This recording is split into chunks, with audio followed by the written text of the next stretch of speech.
Jadi begitu selesai Ramadan, masuk dia ke bulan Syawal, dia mendapatkan ini. Walitukabbirullaha, dan supaya kalian bertakbir kepada Allah ala ma hadakum, atas segala perubahan kebaikan yang menjadi pedoman hidup yang kalian bawa dimulai di awal Syawal ini. Ini yang penting. Jadi ketika seseorang masuk ke bulan Syawal, ada sesuatu yang istimewa. Di antara keistimewaan itu, dia membawa paket petunjuk Ramadan untuk diterapkan selama 11 bulan berikutnya, dan dimulai itu di bulan Syawal. Paket inilah yang harus kita temukan sejak Syawal. Apakah sudah kita dapatkan secara utuh, atau ada sebagian yang perlu disempurnakan? Karena perjalanan paket inilah yang kita gunakan sebagai bekal selama 11 bulan untuk bertemu Ramadan berikutnya.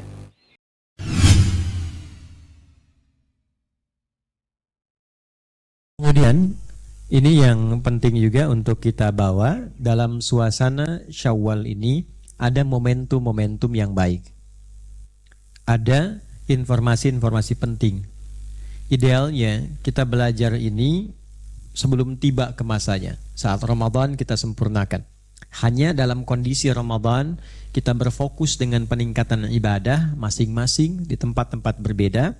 Oleh karena itu kita putuskan dalam kesan memulai ta'lim kita selepas Ramadan ini, kita berada di suasana Syawal tanggal ke-13 saat ini. Kita bahas dulu karena masih ada ke depan kurang lebih 15-16 hari di bulan Syawal yang kita bisa manfaatkan dan praktekkan keutamaan Syawal yang boleh jadi tidak ditemukan di waktu-waktu yang lainnya.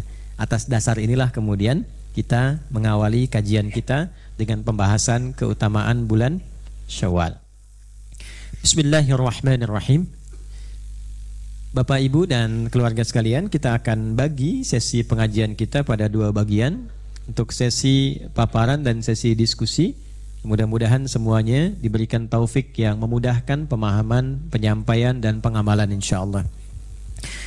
Baik, kita mulai yang pertama dengan menggunakan pendekatan ayat Al-Quran dulu, setelah itu hadis, setelah itu penjabaran dari para ulama, lalu kita simpulkan menjadi kurikulum kehidupan kita memanfaatkan waktu yang tersisa di bulan Syawal ini. Kita mulai dengan Al-Quran surah kedua Al-Baqarah di ayat 185. Ditambahkan keistimewaan keduanya, surah kedua masih di surah yang sama di ayat 197. Surah Al-Baqarah ayat 185, kemudian surah Al-Baqarah surat yang sama di ayat 197. Hadisnya kita ambil satu saja dulu untuk memudahkan. Hadis riwayat Imam Muslim, nomor hadis 1164.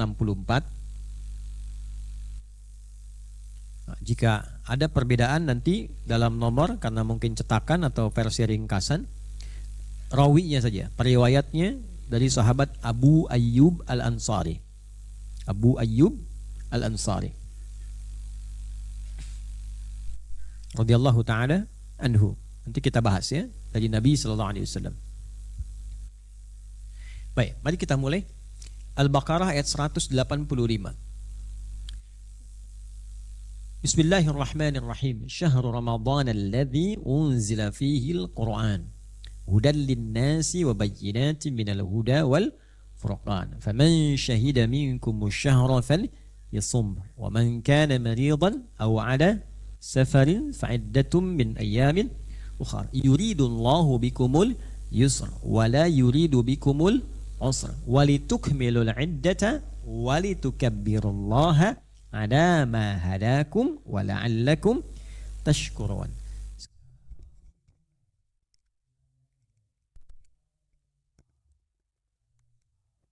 Pak Ibu boleh tandai di sampingnya ayat-ayat yang penting, yang ada maknanya dalam.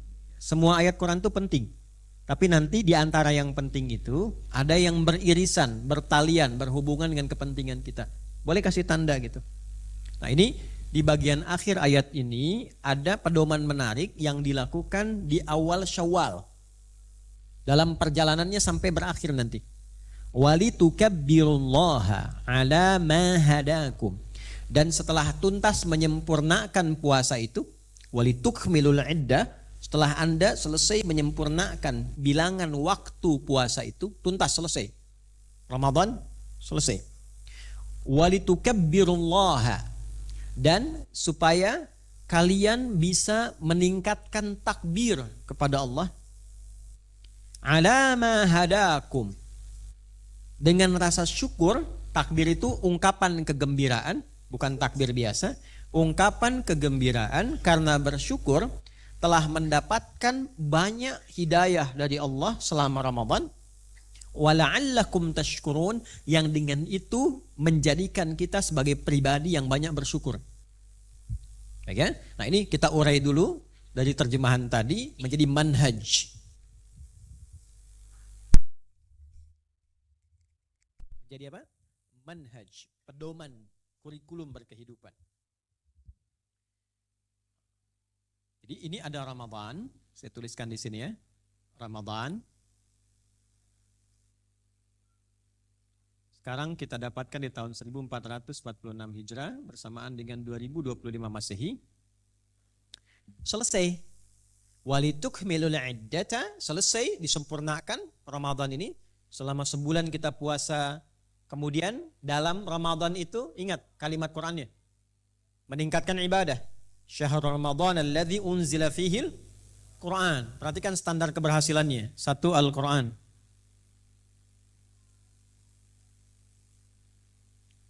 Hudan linnas wa bayyinatin minal huda wal furqan. Standar keberhasilan kita berinteraksi dengan Al-Qur'an selama Ramadan adalah ini memiliki kejelasan. Petunjuk yang jelas. Petunjuk. Hudan. Sudah? Setelah mendapatkan petunjuk dari Al-Quran ini, hudan linnas untuk manusia, wa bayyinatin minal huda, penjelas dari petunjuk ini petunjuk. Ini syarah keterangan atau penjelasannya, keterangannya.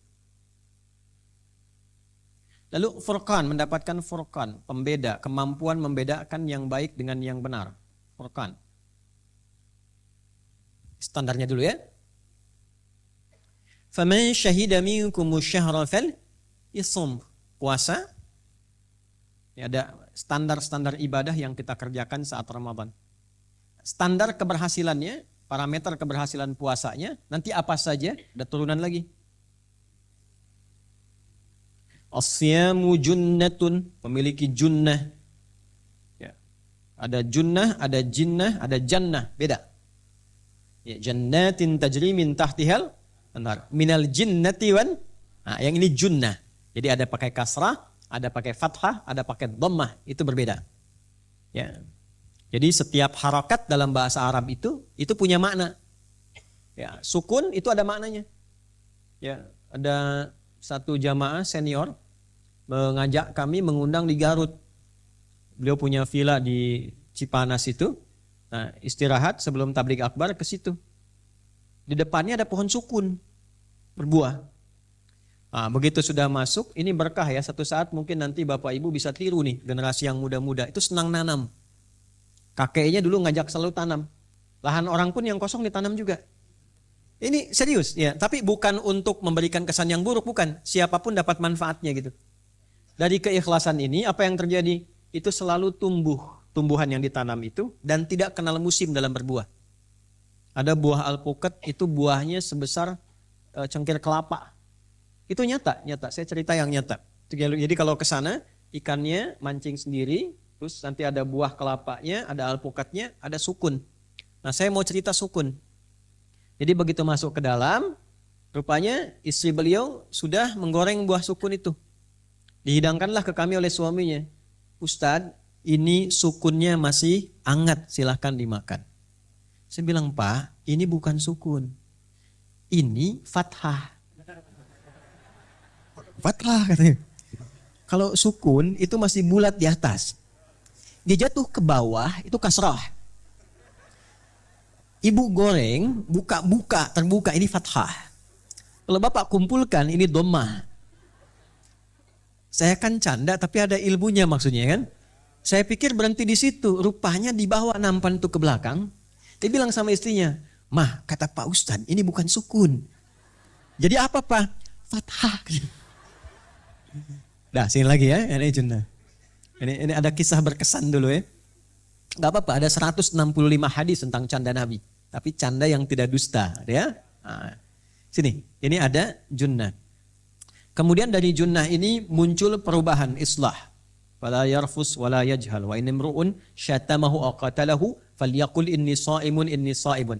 Ya. Walladzi nafsi biyadihi la khulufu famis sha'imi atyabu 'indallahi, ada hadis lain yaumal qiyamati min rihil miski.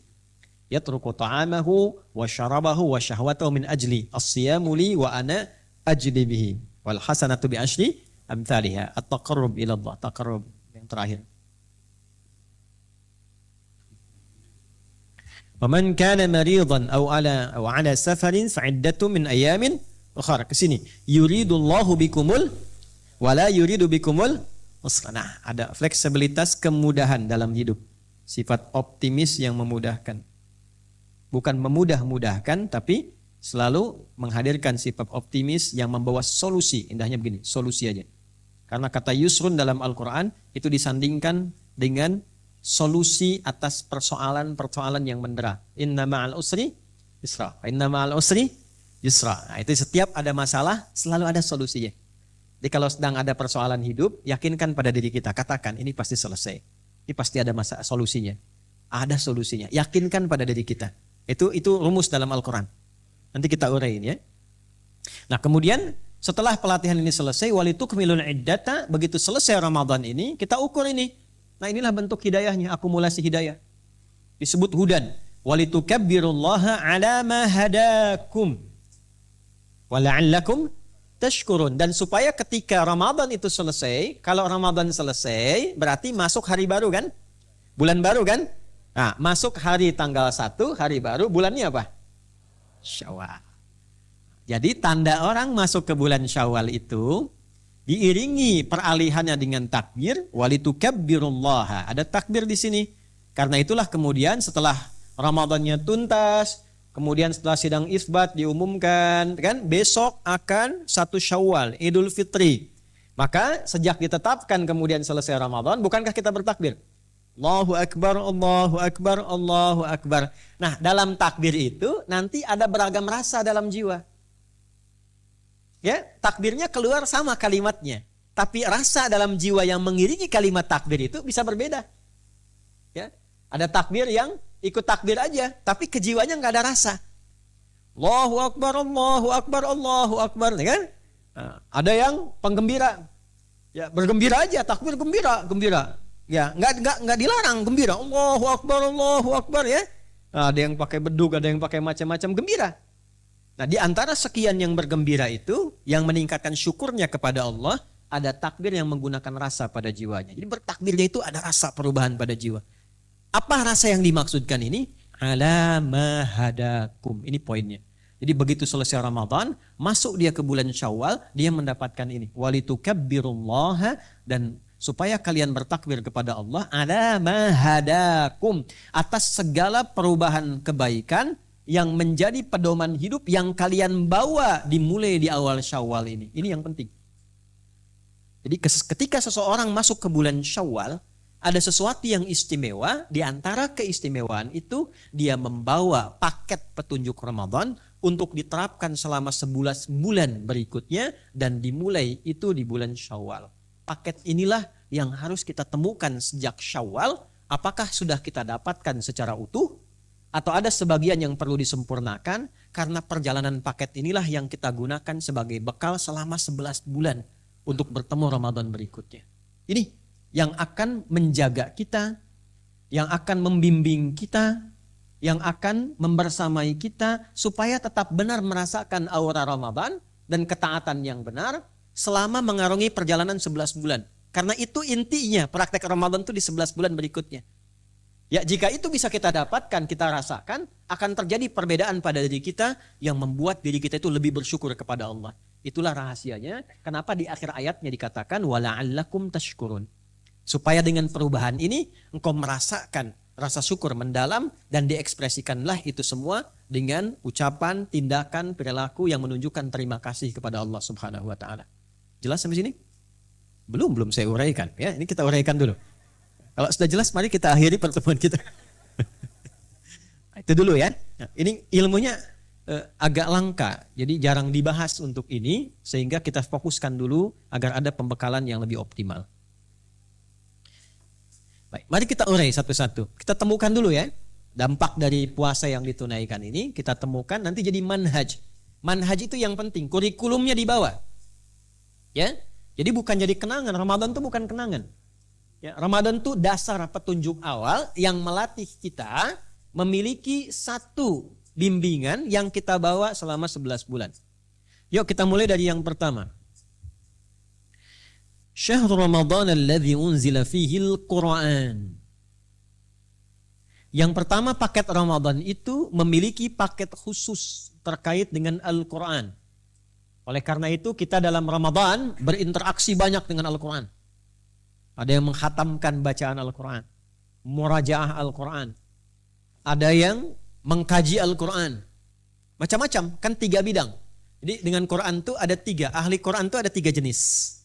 Ada berapa jenis? 3 ya. Ada yang ahli baca. Ya, ahli baca. Dia ingin baca dari mulai jenjang ingin bisa baca sampai lancar baca.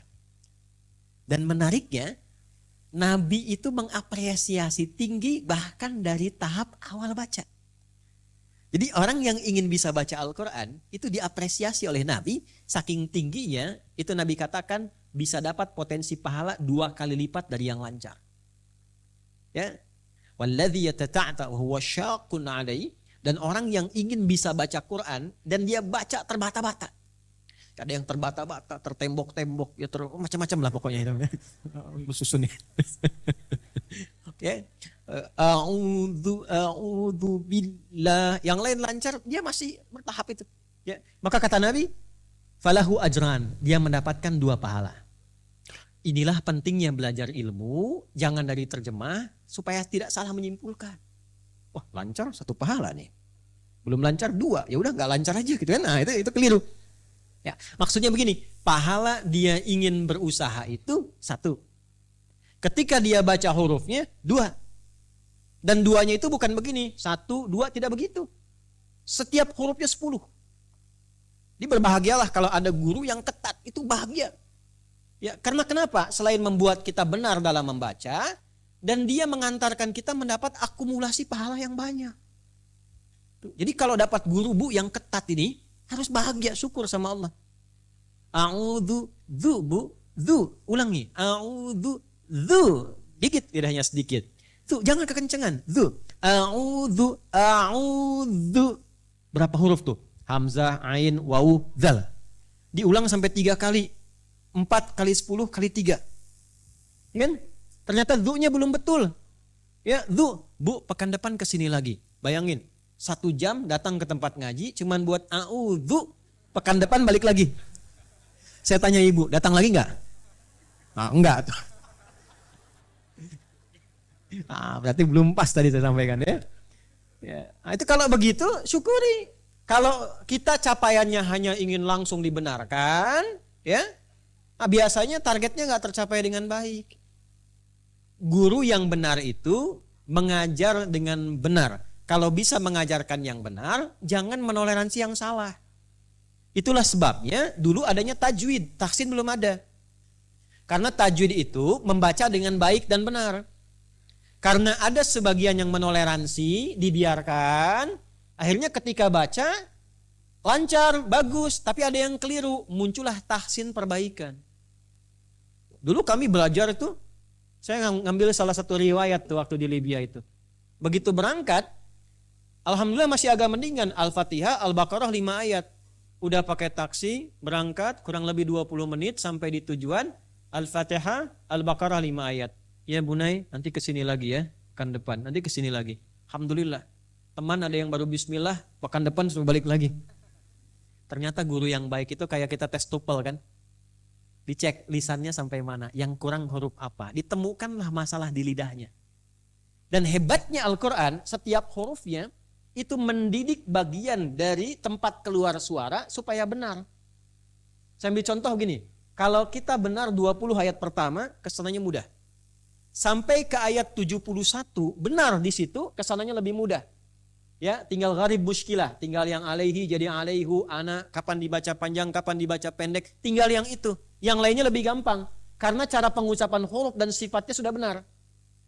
Contoh, dari alif sampai ya, ada huruf yang ringan, ada huruf yang harus keluar energi dari tubuh. Dikumpulkan di Al-Baqarah pertama, dal dengan zal. Mudah mana mengucapkan? Dal nggak pakai titik atau zal pakai titik? Hah? Asalnya dal yang pakai titik. Da, karena nggak ada tekanan. Ya, cara belajarnya lidahnya gigit sedikit. Ini da. Ya, saya pernah awal-awal datang, belum terlalu sibuk itu, kita ada kajian Quran. Yang baru ngantor dari apa pulang itu baca Quran saya masih bisa bimbing dari awal. Itu ada bapak bacaan bagus tinggal huruf dal. Da itu latihannya, yang lain ngaji beliau da. Nah, selesai bagus. Salah lagi saya bilang Pak sampai ke rumah bapak di jalan da. Kalau ada yang tanya Pak apa kabar? Da. Latihan. Nah, kemudian dal itu harful infijar, perlu ada tenaga dari dalam. Matikan. Kalau mau ngecek huruf tuh matikan, sukunkan. Makanya disebut huruf qalqalah yang memantul menahan. Qaf, ta, ba, jim, dal, qutbu jadin. Ya kan? Perhatikan, begitu membaca Al-Baqarah bertemulah dal dengan dal. Dzalikal kitabula hudal lil, pertama da, kedua da. Da. Begitu lancar da-nya jadi zi. Zi. Ayat 3-nya alladzina. Jadi da, zi. Zi, da. Ya, lancar. Dal sering ketukar dengan zai. Ya kan? Da sudah bisa. Da sudah lancar. Zi sudah bagus, tapi zai sering ketukar. Ada zal, ada zai. Beda kan ya? Ya kan? Yang repot kalau baca idzazul kan? Idzazul zilatil ardu zilzalaha. Ada yang bacanya sambil dijilat-jilat. Ijajul zilatil ardu. Nah, itu yang keliru. Itu yang tidak tepat ya. Maka setelah ketemu zi. Alladzina yu'minuna bil ghaibi wa yuqimuna as-salata wa mimma za. Zi, za. Setelah harakat za-nya itu ketemu, jadi zi. Dipertemukan zi dengan zi. Ayat 4.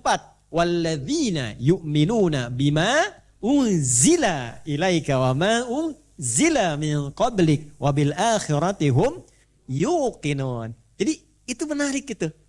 Nanti lancar da, zi, za, da. Nanti terus sampai ketemu nanti ke Al-Baqarah ayat 70, 71. Qala innahu yaqulu innaha baqaratul la dhalulu tuthirul arda wa la tasqil hartha musallamatul la syiyata fiha. Ketemu semua. Di situ ada tha, ada za, ada shin besar, ada ha, ketemu semua. Ya, lihat kalimatnya. Qala innahu yaqulu innaha baqaratul la dhalulu tuthirul arda wa la tasqil hartha musallamatul la syiyata fiha qalul ana ji'ta bil haqq fadhabahuha wa ma kadu yaf'alun. Semua huruf sulit ketemu. Kalau ibu sabar sampai ayat itu, kesananya sudah lancar semua sifatul huruf. Setengah juz 29 setengahnya lancar semua. Nah, kadang kurang sabar.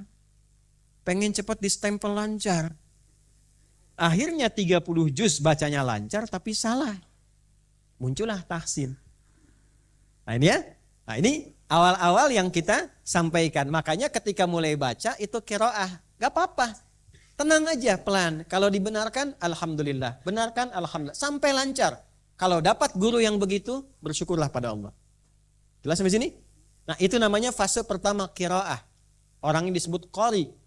Makanya dulu ada buku dikarang Qiraati, bacaan awal saya. Ya kan? Lalu ada muridnya mengarang Iqra, ya kan? Iqra itu dari qiraah, bacaan dasar yang tidak menuntut paham. Makanya tidak dituntut paham, yang penting bisa baca. Ya, waktu baca Qiraati, Iqra kan begitu kan? A, aba, abata, ta'aba, bata'a, ya kan? A, fata'a, a, ya kan? Fa, fatafa, fa, lam, doma'u, lu, apa, lu, ya kan? Jawab. Ini qiraah satu. Yang kedua adalah tilawah. Tilawah itu membaca dengan makna. Dia punya 3 arti. Baca, pahami, amalkan. Baca, pahami, amalkan. Itu tilawah namanya. Ya, seringkali begini, kalau ingin paham arti bacaan, kan suka ada qori yang mengaji kan? Tapi kalau kita ingin paham, di samping ada yang menerjemahkan kan? Coba, yang ini qori yang menerjemahkan tilawah, sari tilawah. Ini sebetulnya tilawah itu kata mandiri, tidak ada sari karena sari bukan dari bahasa Arab, kecuali dari sari artinya berjalan. Seakar dengan isra asra, ya subhanalladzi asra, asalnya dari kata sara, berjalan, mengalir di malam hari. Tapi sari di sini tidak bersambung dengan tilawah. Mungkin yang pertama tilawah menerjemahkan tubuh sari, sehingga disebut sari tilawah. Kalau Pak Dedi mungkin Dedi tilawah. Jadi tilawah itu mandiri, maknanya paham, mengerti, dan mudah diamalkan. Bagian kedua begini, setelah lancar baca, ada ahli Quran yang kedua. Satu ahli qiraah. Yang kedua ahli tilawah.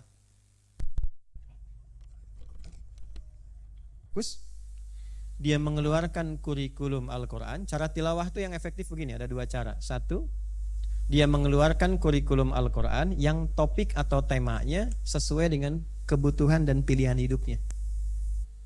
Contoh, mungkin ibu kalau belum berlangsung sekarang bisa disiapkan Ramadan tahun depan ya. Pernah nggak mengeluarkan ayat-ayat tentang perempuan di Quran? Ya. Sebagai seorang anak, sebagai seorang istri, sebagai seorang ibu, bahkan nenek, temanya keluarkan, tema perempuan dalam Quran. Terus keluarkan ayat-ayatnya, dalami tentang sifat perempuan bagaimana, dari ujung kepala sampai ujung kaki. Apa fungsi pendengaran? Mendengar, iya, tapi beda mendengar laki-laki dengan perempuan itu seperti apa? Kenapa perempuan disebut mar'ah, imro'ah? Kenapa kalau banyakkan disebut nisa? Itu ada rahasianya. Kenapa ditekankannya menjaga rumah tangga dan kehormatan rumah tangga pada perempuan, bukan laki-laki? Padahal kan sama-sama menjaga. Saya sebagai pria, laki-laki, suami kita, para ayah kan harus menjaga ya keadaan rumah tangga kita, keluarga kita. Tapi dijaganya itu ternyata lewat apa? Lewat pekerjaan. Makanya di Quran surah keempat, ya surah An-Nisa di ayat ke-34, laki-laki ketika disebutkan itu dengan nafkahnya dulu. Ar-rijalu qawwamuna 'alan nisa bima faddalallahu ba'dahum 'ala ba'dhin wa bima anfaqu min amwalihim. Kenapa unsur pekerjaan yang disebutkan? Karena semua yang dikerjakan laki-laki di luar itu dampaknya akan sangat berdampak pada keluarganya. Dapat harta dari yang halal, dipakai, dimasak oleh istri, kemudian disebarkan ke seluruh anggota keluarga, maka yang halal itu akan menggerakkan semua bagian tubuh kita dengan energi positif menjadi amal soleh. Ya, makanya kalau ada berbuat salah, mata salah lihat, coba dicek yang dimakan itu benar nggak? Ya, kalau kata-kata sering berkata yang tidak baik, coba dicek pertama kali makanannya yang masuk benar tidak? Itu yang pertama dilihat apa? Kinerja dari laki-lakinya. Sebaliknya ketika melakukan tindakan yang jelek, keluarga dapat. Sering saya ingatkan di berbagai kesempatan, kalau bekerja dan berpikir ingin berbuat yang tidak baik, tolong jangan pikirkan diri sendiri, pikirkan keluarga. Anak-anak, istri. Sebab ketika suami berbuat salah dalam pekerjaan di luar, itu yang kena keluarganya juga. Yang korupsi itu misalnya ex bapak tertentu. Yang dibully itu anaknya, Pak. Yang kena itu istrinya. Yang dipertontonkan orang tuh rumah ibunya. Pengen tahu nggak koruptor yang kemarin begini? Ini rumahnya nih, ini rumah ibunya nih. Apa salah ibunya dengan itu? Apa salah anaknya yang tidak pernah mengetahui tentang perbuatan itu? Karena itu kalau ingin berbuat sesuatu yang tidak baik, baru terfikir, ingat, bawa suasana kekeluargaan itu. Itu yang mencegah kita berbuat yang tak bagus. Itulah sebabnya kenapa kadang-kadang di meja kerja itu Pak suka ada foto keluarga. Ya, ada seorang presiden di negara Afrika, dia masih muda tuh. Ya, beliau katakan begini dalam pengarahan kepada staf-stafnya, Bapak Ibu semuanya tak penting ada foto saya dipajang. Yang penting tuh foto keluarga. Taruh di meja Anda. Kalau ingin berbuat sesuatu kriminal yang tidak baik, coba tatap dulu anak Anda. Tatap istri Anda. Dan bayangkan ketika perbuatan itu berdampak buruk bagi keluarga Anda. Nah, ini bagi laki-laki. Perempuan berbeda. Dia melekat dengan namanya. Karena itu apa yang dikerjakan laki-laki, istri pasti ikut. Dengan namanya. Otomatis itu. Karena itu bahasa Qur'annya berbeda. Fassalihatu qanitatun hafizatu lil ghaibi bima hafizallah. Jadi istri yang salihah, dia menaati Allah dengan cara taat pada suami, pada yang baik-baik yang ia minta, yang Allah ridhai. Lalu jaga kehormatan suami dan keluarga, terutama ketika tidak sedang bersamanya. Saya gali-gali kenapa ditekankan pada perempuan. Ternyata setiap jabatan, pekerjaan yang melekat pada suami, istri ikut. Tidak sebaliknya. Tidak sebaliknya. Bapak, suami bupati, istrinya ibu bupati. Bapak camat, istrinya ibu. Kalau istri bupati, bapaknya nggak akan disebut bapak bupati. Kalau istrinya yang perempuan camat, nggak akan mungkin jadi bapak camat suaminya. Tapi kalau suaminya RT, ibunya ibu RT. Otomatis. Bahkan bisa lebih RT daripada suami kan, kadang-kadang gitu. Nah, yang mau saya katakan begini. Ketika menjadi tidak baik di dalam pasangan di perempuan, suami kena juga. Jadi perilaku dari istri kadang-kadang menentukan jabatan dan karir suami. Suami sudah bagus, istri posting yang tidak bagus, dilacak sama netizen, diviralkan, yang dipertaruhkan jabatan suami. Maksud saya, pernah nggak ibu keluarkan ayat-ayat itu supaya membina kita, mendidik kita dalam menjalani kehidupan. Bagaimana menjadi istri yang ideal? Bagaimana menjadi ibu yang baik dalam pandangan Allah. Kalau pandangan manusia beda-beda standarnya. Dalam pandangan Allah itu seperti apa? Ya. Dan ciri rumah tangga yang baik salah satunya adalah ketika kurikulumnya bisa diterapkan dengan baik. Ini kita sama-sama berusaha. Ya, nah ini poinnya. Ini juga sama. Laki-laki pernah nggak mengeluarkan ayat tentang laki-laki dengan semua turunan tugasnya? Setelah itu nanti pilihan hidupnya. Misal ada yang mengabdi di pendidikan sebagai guru, dosen, ya, di administrasi di kampus, di sekolah, pernah nggak mengeluarkan ayat-ayat tentang ilmu? Itulah tilawah. Di selama Ramadan, topiknya keluarkan, butuhnya apa, pahami itu, pasca Ramadan dia menjadi hudan, itulah yang kita bawa, kita terapkan selama 11 bulan. Ini yang pengusaha, pedagang, pebisnis, pernah nggak mengeluarkan ayat-ayat niaga dalam Al-Quran? Hadis-hadis tentang bisnis, kumpulkan. Hatam sekali, bagus. Hatam 2 kali, bagus. Setelah itu lompat ke tilawah. Keluarkan berdasarkan profesi kehidupan yang kita pilih. Ayatnya keluarkan, hadisnya, tafsirnya, tanyakan pada ulama kalau belum tahu. Jadi begitu selesai Ramadan, ini keluar ini. Nih bagian pertamanya, petunjuknya keluar. Jadi orang yang berhasil interaksinya dengan Al-Quran selama Ramadan, yang pertama membangun kebiasaan dia. Pertama qiraahnya. Tidak peduli berapa kali khatam, tapi dia tidak ingin meninggalkan bacaan. Pengen baca, sehari nggak baca kayaknya ada yang hilang. Jelas di sini? Yang kedua ini muncul sifat tilawah. Kalau dia mengkaji, jadi apa yang dikerjakan di Ramadan itu yang tampak pasca Ramadan. Kalau pilihan pertama adalah qiraah, maka pasca Ramadan ada kerinduan untuk baca. Apa di antara manfaatnya? Wa bayyinatin minal huda, mendapatkan kejelasan dari manfaat itu, petunjuk itu. Nggak ada satupun dalam ibadah yang tidak ada asas manfaat. Ramadan saya banyak baca, pasca Ramadan saya baca walaupun tak sebanyak Ramadan. Ramadan misalnya bisa khatam dalam sebulan 3 kali, pasca Ramadan setengah juz, setengah Quran. Nggak apa-apa, tapi kebiasaan itu masih ada. Yang paling menarik apa? Standarnya. Ada kejelasan dari hasil manfaat baca itu melahirkan manfaat-manfaat dari amalan yang kita kerjakan. Contoh, qiraah itu mendatangkan ketenangan, tenang. Jadi orang yang rajin ngaji Quran itu pribadinya cenderung lebih tenang dibandingkan dengan orang yang jarang berinteraksi dengan Al-Quran. Pemahaman terbaliknya, tenang lawannya apa? Halo? Gelisah. Kalau sedang gelisah, maka rajin baca Quran. Bu, kalau sedang gelisah, ibu buka mushaf. Jangan buka Facebook. Kenapa ya rasanya hati kurang tenang hari ini? Wah, tulis. Aminkan ya. Nggak dapat apa-apa. Nggak dapat apa-apa. Ambil wudhu, buka mushaf. Itu baru lihat mushaf. Rasanya sudah beda. Yang dahsyat tuh begini. Begitu dibuka mushafnya, ini kok ayatnya sesuai ya dengan yang saya rasakan. Itu yang dahsyat itu. Nah, jadi ini rumus yang pertama. Jadi semua apa yang kita kerjakan dalam ibadah itu punya dampak dalam kehidupan. Di antara manfaat Quran itu melahirkan ketenangan. Dibaca ada ketenangan. Dan ingat ini, jiwa yang tenang selalu melahirkan kreativitas yang cemerlang. Bikin status. Ya. Nah, itu satu tuh. Jadi sekarang pasca Ramadan sudah 13 Syawal ya. Nah, dari 13 hari ini sudah berapa bacaan yang kita hadirkan? Baca lagi. Kan? Nggak apa-apa sebagian juga. Yang penting ada terusan baca. Oh, saya saat Ramadan khatam surat Al-Qalam. Nun wal qalami wa ma yasturun. Sekarang tinggal nunnya aja. Nun. Kan? Masih ada jejaknya lah, alhamdulillah. Nah, ini tilawah. Nah, kalau belum ada, ini maksudnya, kalau belum ada, maka kurikulum ini kita kumpulkan lagi mumpung masih Syawal. Evaluasi lagi.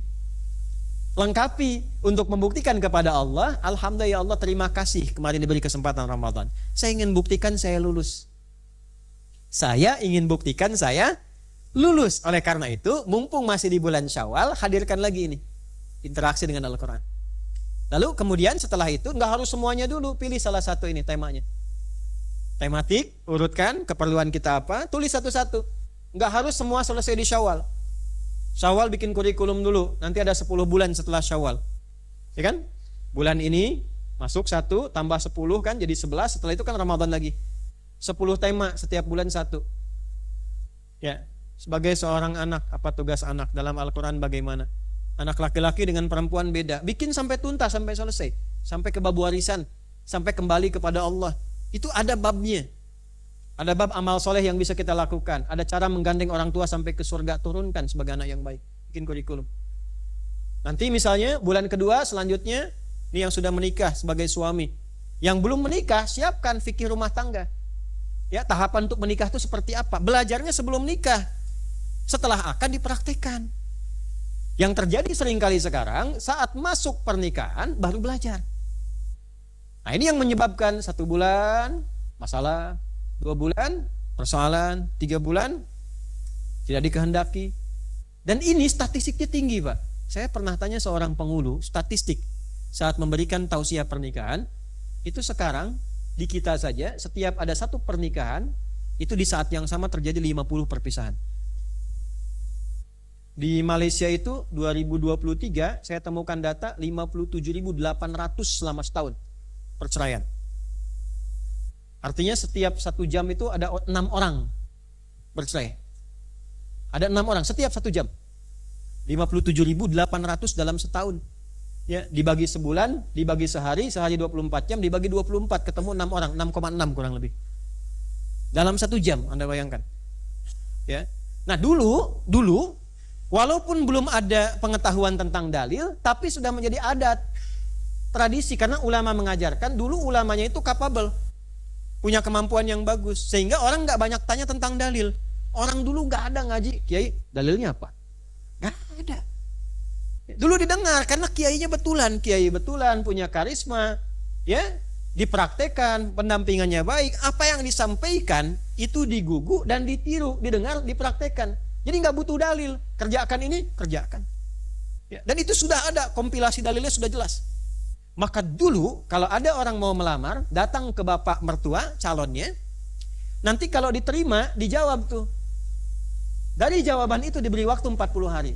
Yang laki-laki belajar tentang fikih sebagai seorang suami, cara mendapatkan nafkah bagaimana. Yang perempuan diajarin ibunya cara menjadi istri seperti apa. Masa menunggu 40 hari ini diberikanlah tanda di yang perempuan dengan daun pacar di sini. Maka disebut masa itu dengan pacaran. Diberikan tanda daun pacar di kukunya, dididik selama 40 hari supaya saat berumah tangga siap berumah tangganya. Itulah pacaran. Jadi bukan sebeca berdua, seakan beca milik berdua, si amang beca nggak ada. Sehingga awet rumah tangganya, dulu awet kan? Ya. Walaupun bertengkarnya seru-seruan. Ya. Walaupun kemudian ada perbedaan pendapat, setelah itu nyaman aja, jalan terus. Awet, nyaman, tenang. Ya, rumah biasa-biasa. Ngaji juga suara, nggak banyak lagu, tenang gitu. Tapi di setiap keheningan malam, remang-remang, lampu semprong, ada suara ngaji. Ya, setelah itu yang suami pulang dari sawah macam-macam dan seterusnya, indah gitu suasana-suasana itu. Ya, Gen Z nih harus belajar ya. Dulu tuh banyak sekali permainan-permainan tuh semua kognitif terlatih gitu, bergerak dan seterusnya. Kadang rindu suasana-suasana seperti itu. Nah, ini poin-poin yang kita dapatkan, itulah tilawah. Nanti yang sudah tilawah itu dinaikkan ke hafalan, hifdz, dibawa, disimpan pedomannya di dalam jiwa kita, dipraktekkan pada seluruh anggota tubuh kita. Itulah hafalan. Maka muncul yang ketiga namanya hifdz. Hifdz itu menggabungkan qiraah dengan tilawah sekaligus. Hafalan Quran, ini hafalan yang baik tuh ini, hifdz.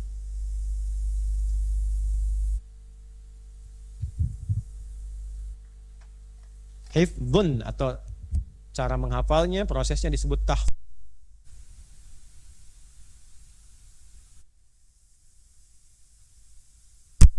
Sehingga apa yang dihafalkan itu membawa perubahan pada diri. Itu yang dimaksud Quran surah ke-35 Fatir di ayat ke-32 sampai 33. Thumma awrathna al-kitaba alladhina istafayna min ibadina faminhum zalimun li nafsi wa minhum muqtasid wa minhum sabiqun bil khairati biiznillah. Di antara para ahli Quran, kami wariskan Al-Quran itu ada 3 tipe. Tipe yang zalim pada dirinya sendiri. Dia hafal Quran, tapi Qurannya tidak dipraktekkan dalam hidup, tapi digunakan, maaf ya, untuk menyimpang dari petunjuk Quran. Dia hafal qul huwallahu ahad, tapi lisannya bisa berkata semua agama sama, menuju pada Tuhan yang sama, cuma caranya beda-beda. Kan bertentangan dengan kalimat qul huwallahu. Nah, itu zalimul li nafsi. Ada yang kedua, wa minhum muqtasid, paket hemat. Baru untuk dirinya, tapi belum ada perubahan yang bisa dijadikan contoh oleh orang lain. Cirinya bagaimana? Ini bagus level kedua ini, tapi masih standar dasar. Ya, menghafal, baca Quran, mojok-mojok, dinding masjid, di tiang-tiang masjid, ngulang-ngulang. Pak, kayaknya bacaannya bagus, ada jadi imam lah. Belum saatnya saya, Pak. Saya masih mengulang, masih pemula. Nah, itu muqtasid, paket hemat. Ya, paket untuk pribadi, belum untuk yang lain. Yang ketiga, nah ini yang utama, sabiqum bil khairati biiznillah. Orang yang walaupun hafalnya sedikit, tapi hafalan itu membawa perubahan kebaikan bagi dirinya. Hafalannya nggak banyak, cuman 1 ayat hafal. Ayat tentang lisan misalnya, dia hafal 1 ayat aja. Ya ayyuhalladzina amanu la yasraqu minkum. Hei orang-orang yang beriman, jangan saling mencela. Maka dia jaga lisannya untuk tidak mudah mencela orang lain. Nah, itulah hafalan Quran yang baik. Dia hafal Qurannya, misalnya wal 'asr innal insana lafi khusr illa alladzina wa 'amilus wa tawassaw bis. Maka dari hafalan surat yang kelihatan pendek ini, dia mencoba tampil lebih baik. Saya orang beriman, berarti iman saya harus berbuat saya lebih baik, amal soleh. Maka dia bicara yang soleh. Ketika yang mau dia katakan tidak soleh, dia tahan lisannya. Nah, itu perubahan dari hifdz. Nah, hafalan seperti inilah yang dibenarkan dari Quran. Sekarang, dari apa yang dihafal selama Ramadan, apa yang dibaca, apa yang ditilawahi, berapa yang telah membawa perubahan pada hidup kita. Ini yang dikoreksi selama Syawal. Karena itu ada yang menafsirkan katanya meningkat. Ya, asalnya zaman jahiliyah nama Syawal sudah ada. Sudah ada. Ya, maksudnya apa? Syawal ini meningkat dulu, meningkat jumlah penduduk karena persiapan haji, banyak orang datang ke wilayah Mekah sehingga jumlah penduduk di Mekah meningkat. Nama ini dipertahankan dengan makna berbeda setelah masa Islam. Namanya tetap Syawal tapi menunjuk peningkatan dari nilai kebaikan yang dilatih selama Ramadan. Makanya banyak penceramah mengatakan, Bapak Ibu, hari ke-10 namanya Syawal. Ini menunjukkan kalau Ramadan kita itu berhasil, sholat kita meningkat. Kemudian baca Quran kita meningkat, ibadah kita meningkat. Benar. Tidak keliru, benar. Dan dalam peningkatan itu ada perubahan pada perilaku kita. Jadi kalau sholatnya meningkat, tapi juga tidak berubah, ini masalah. Meningkat kuantitasnya, tapi bersamaan dengan itu peningkatannya dari nafsu. Hati-hati, ada loh yang meningkat dari nafsu itu ada. Ya, contoh misalnya, ini kan nanti mau musim haji umrah ya. Ada yang hobinya umrah, ada. Ya, apakah keliru berkali-kali? Tidak. Tapi dicek ada, membawa perubahan tidak pada kehidupan. Kalau berangkat umrahnya hanya untuk pasang status, alhamdulillah bulan ini berangkat lagi ya. Nah, kan? Nah, berarti ada yang perlu dikoreksi. Ya kan? Atau berangkatnya tiap pekan, tapi tetangga itu masih ada yang kesulitan. Maka ada yang perlu dikoreksi. Ya, kita yang tahu doakan, bukan mencela. Doakan supaya dilembutkan hatinya, terarah dengan kebaikan. Sambut dia ya, dengan kemuliaan-kemuliaan. Ini gambarannya. Nah, jadi ini bagian pertama. Walitukabbirullaha ala ma hadakum. Kita memperbanyak takbir di awal Syawal. Allahu Akbar, Allahu Akbar, Allahu Akbar. Karena senang. Dapat hidayah, dapat paket petunjuk kebaikan. Nah sekarang paketnya dipakai nggak? Anda dikasih telepon, ada paketnya di situ, nggak pernah dipakai, nggak bisa komunikasi kan? Ya kan? Ada handphonenya, tapi nggak ada datanya. Terus dikasih paket data, tapi nggak dipakai, nggak berfungsi juga handphonenya. Ya kan? Maka apa yang harus dilakukan? Paket yang kita pilih saat Ramadan dari terkait dengan fungsi Quran ini, yuk gunakan dalam hidup. Kemudian wabayinat, lihat penjelasnya, manfaatnya apa? Ini kalau saya baca ada ketenangan.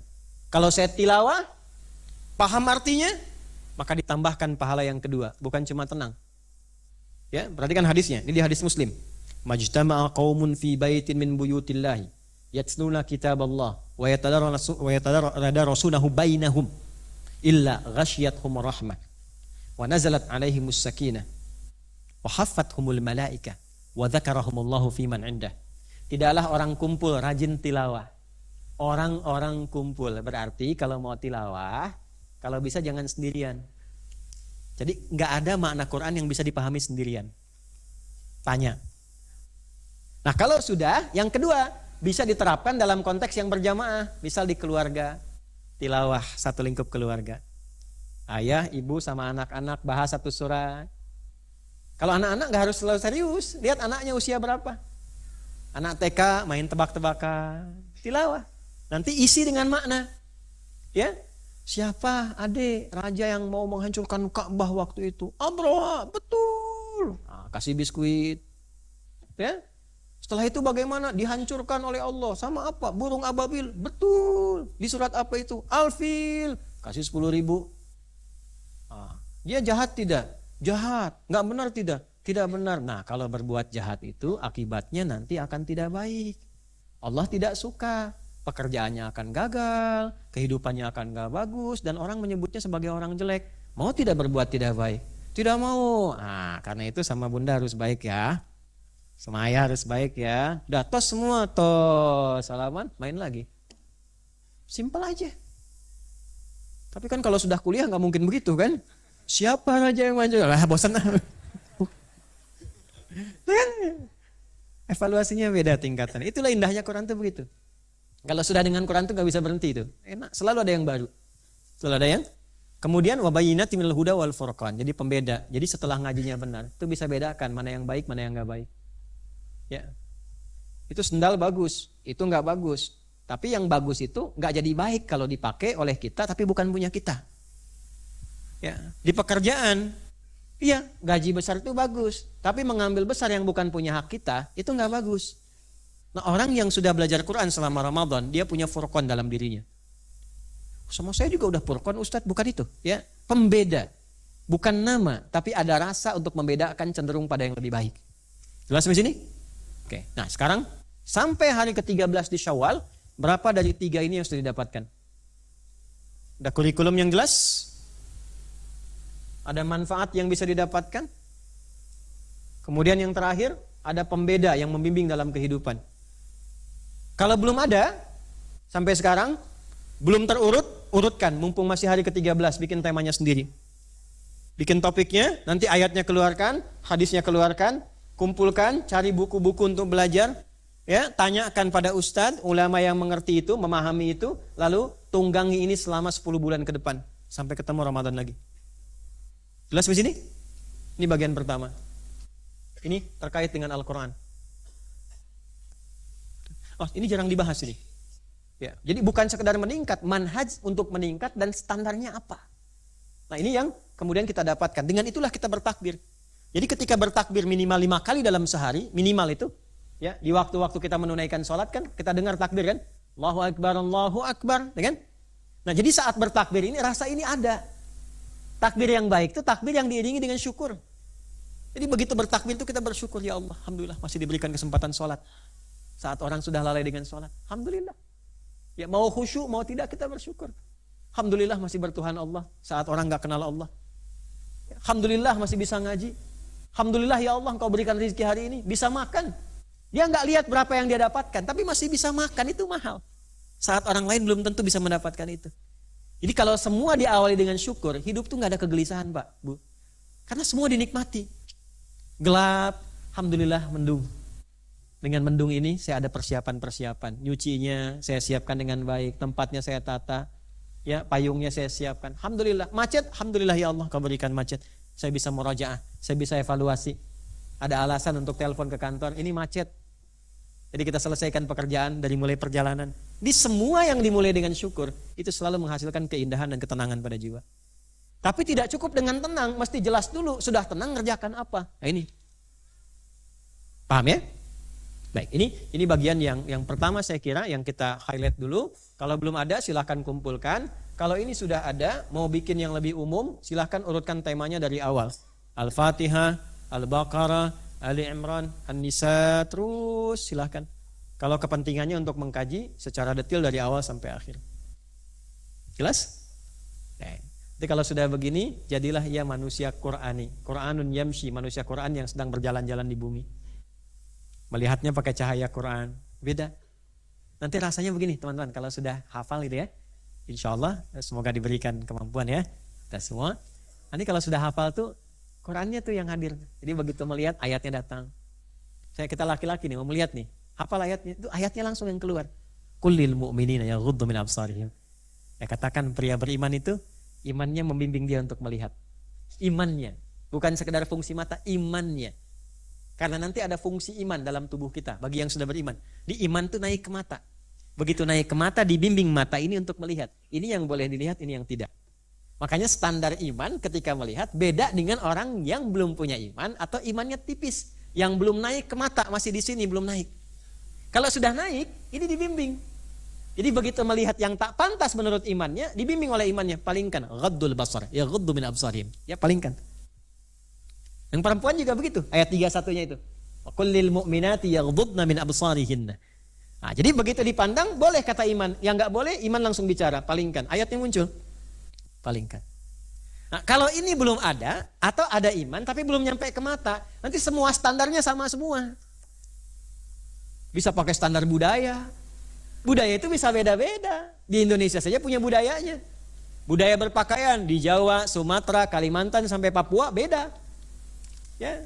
Di lingkungan Papua misalnya standar untuk melihat dengan budaya beda dengan lingkungan yang Jawa, beda dengan Kalimantan, beda dengan standar Sumatera. Kalau ingin dibuat standar yang sama, yang dipakai apa yang nggak ada perbedaan? Standar Tuhan. Manusia itu pikirannya banyak. Jadi kalau menggunakan standar kepantasan, kehormatan, setiap standarnya beda. Di Amerika pakaian terbuka bisa terhormat, ya kan? Karena budayanya seperti itu. Tapi ketika menggunakan standar Tuhan, itu sudah semua jadi standar.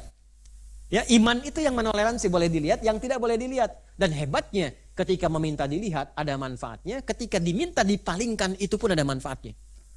Dan dijelaskan dengan detail. Kenapa engkau gak boleh lihat yang ini? Ternyata nyambung. Dari mata turun ke, gak langsung ke hati. Kadang kelisan dulu. Begitu lihat sesuatu komen kan? Turun ke hati. Kalau sudah sampai ke sini, ke hati itu ada dua Pak Bu. Bisa ke takwa, bisa ke nafsu. Yang bahaya itu dari mata turun ke nafsu.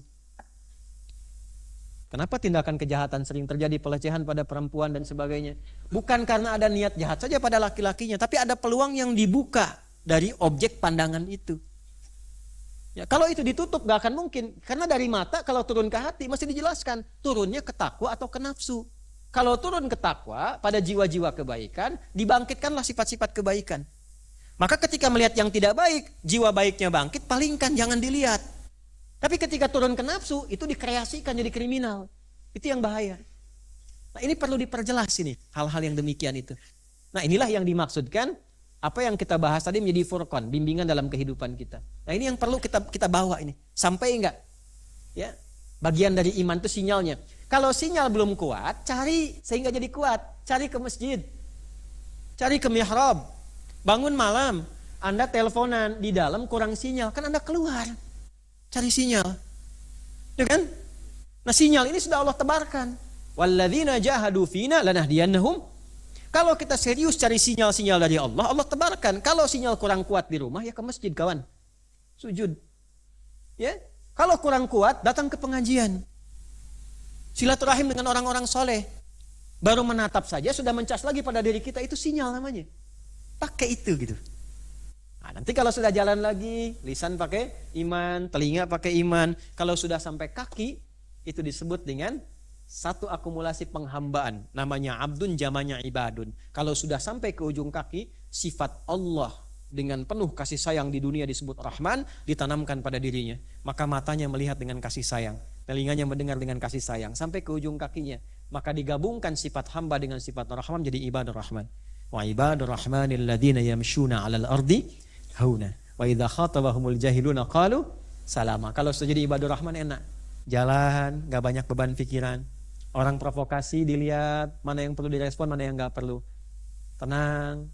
Yang penting-penting dikerjakan, yang tak penting dia tidak lakukan. Terus fokus sampai meninggal.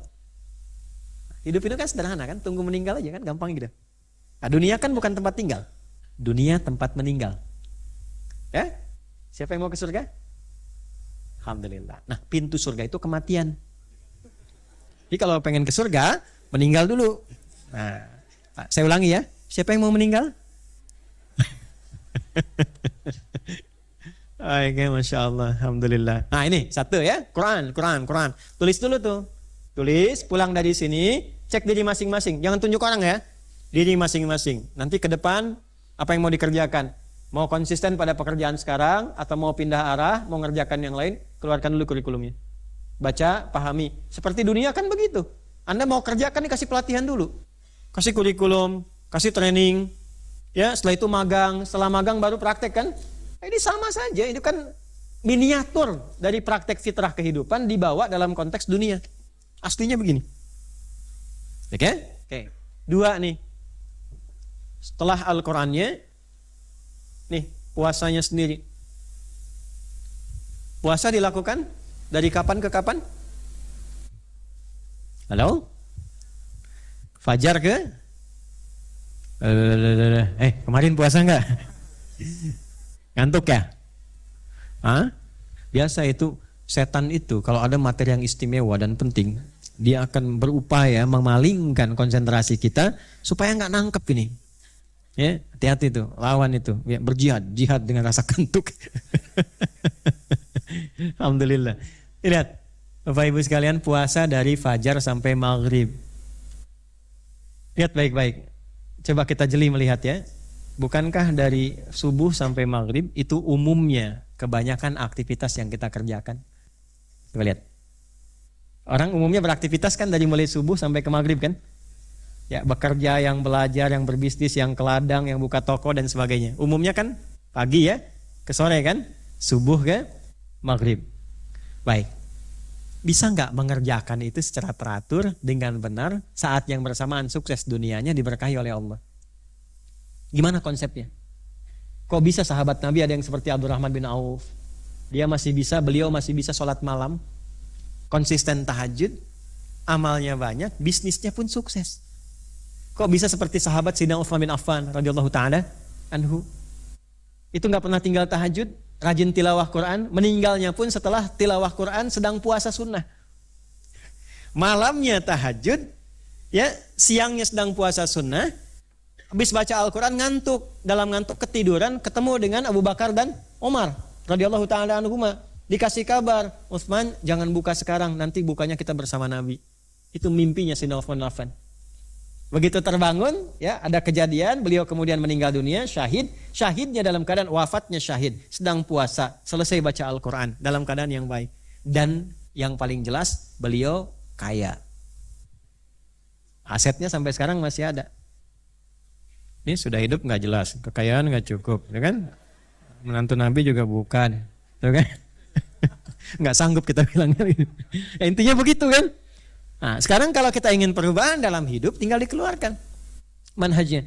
Kok bisa gitu orang seperti itu beraktivitas, siangnya bagaimana? Malamnya masih bisa ibadah, siangnya gimana? Nah, manhaj puasa itu tidak hanya mengajarkan kita tahan lapar dan haus. Saat puasa itu tidak hanya begitu. Dulu zaman Nabi yang pertahanan militer, perang Badar saat Ramadan. Itu kan bergerak ke Fatu Mekah. Kemudian juga banyak sekali momentum terjadi saat Ramadan. Dan itu saat puasa, siang harinya. Maka apa manhaj dari fajar sampai dengan maghrib itu yang mengajarkan perubahan pada hidup kita. Sehingga ketika selesai puasa, selain kita interaksi dengan Al-Quran, punya manhaj kurikulum, punya arah perubahan, saat yang sama punya ini bimbingan dalam beraktivitas. Apa itu? As-siyamu junnatun. Puasa yang benar itu junnah. Menghasilkan perisai dari berbagai macam hal yang negatif, yang tak baik. Ya. Semua yang dimulai dalam bahasa Arab dari jim dan nun itu tak terlihat, tersembunyi. Kecuali jun ya. Kecuali jun. Jin tak nampak, tersembunyi. Jin disebut jin karena tersembunyi, tidak nampak. Ya, makanya kalau ada jin melakukan penampakan, itu pasti jin bermasalah. Ya, dia sedang keluar dari fitrah. Ya, pasti bermasalah. Ya, yang paling masalah yang cari-cari penampakan jin. Itu error, kurang sehat itu. Ya, karena jin pada hakikatnya tersembunyi, dia nggak boleh nampak. Makanya komen Nabi pada orang yang mengatakan bisa melihat jin, bukan dalam kondisi tertentu ya, bisa melihat jin, itu sama dengan kemasukan jin. Ya, tapi jangan potong video sampai sini ya. Ini kan banyak potongan video nih. Ya, dan saya tegaskan juga sering saya temukan beberapa waktu ini video saya dipotong. Ada yang dimasukkan ke donasi teman Palestina, pakai punya saya itu, saya nggak ada hubungan itu sama sekali. Ya, ada yang pakai donasi di Instagram itu. Yang teman Palestina apa bikin kita kalimat dipotong, itu nggak ada hubungan dengan kami, saya pun nggak tahu, baru diberitahu sama belakangan kawan. Ada yang buku, tiba-tiba video saya muncul, buku keluar. Ada yang produk ini itu bukan dari kami, saya tidak pernah buat seperti itu. Balik lagi ke sini. Korban ya. Balik lagi ya. Ya, kita yang seperti itu ya dilaporkan saja, hal yang tidak baik tinggalkan. Kembali lagi. Jadi kalau sudah ini ada, jin disebut jin karena tak nampak. Jim dan nun pakai ya nun, janin. Janin disebut janin karena tak nampak secara kasat mata. Jannah, surga disebut jannah karena belum tampak sekarang. Ya, junnah itu perisai dalam diri kita yang mencegah dari perbuatan buruk, tapi perisainya nggak kasat mata, nggak kelihatan. Ya, perisai itu kan, tahu perisai ya? Kalau dalam peperangan kolosal itu kan suka ada perisai itu. Ya, ininya pedang, ininya perisai kan untuk nahan itu. Nah, perisai yang tampak disebut dira', perisai yang tak nampak disebut junnah. Jadi ada proteksi ya yang menahan diri kita, membentengi diri kita dari berbagai perbuatan buruk, maksiat. Jadi ketika ada dorongan berbuat maksiat, mental. Makanya ketika orang puasa, itu proteksi junnahnya kuat sekali. Coba, maaf sekali lagi, mohon maaf. Saya ulang sampai 3 kali lebih tuh. Ya. Biasanya berkata yang tak baik, kasar misalnya. Ketika puasa nggak mau kan kata-kata itu keluar. Nah, ketika mau diungkapkan dan tertahan, itulah junnah namanya. Ya. Yang biasa nipu tuh puasa, nanti puasa nggak enak nipu deh, ikut dosa deh. Nah itu walaupun dia keluar begitu, tetap itu junnah namanya. Jelas ya? Maka libur dulu. Yang marah bisa libur, mau marah ditahan. Ya, saya barusan di Al-Azhar kasih cerita tuh. Ada suami itu pemarah betul tuh, marah, kan? Ada sesuatu marah, tiba-tiba puasa bisa berhenti. Jam 6 buka, 6 kurang 1/4, istrinya ngajak jalan keluar cari bukaan. Ada tetangga provokasi, itu suaminya diem aja. Istrinya bingung, dia tanya, "Papa tumben gak marah?" Kata suaminya, "Ntar habis maghrib." Ntar habis maghrib katanya. Habis maghrib lupa. Itulah junnah. Jadi ada rasa dalam diri kita, awalnya dilatih, tidak ingin berbuat salah karena takut batal puasanya. Tapi setelah itu, latihan itu membentuk karakter. Jadi setelah selesai puasa, dia mendapatkan karakter perlindungan pada dirinya yang mencegah dia dari perbuatan yang menyimpang. Jadi begitu di kantor, mau mengetik yang salah dia tidak kerjakan. Hatinya berkata, jangan lakukan, itu tak baik.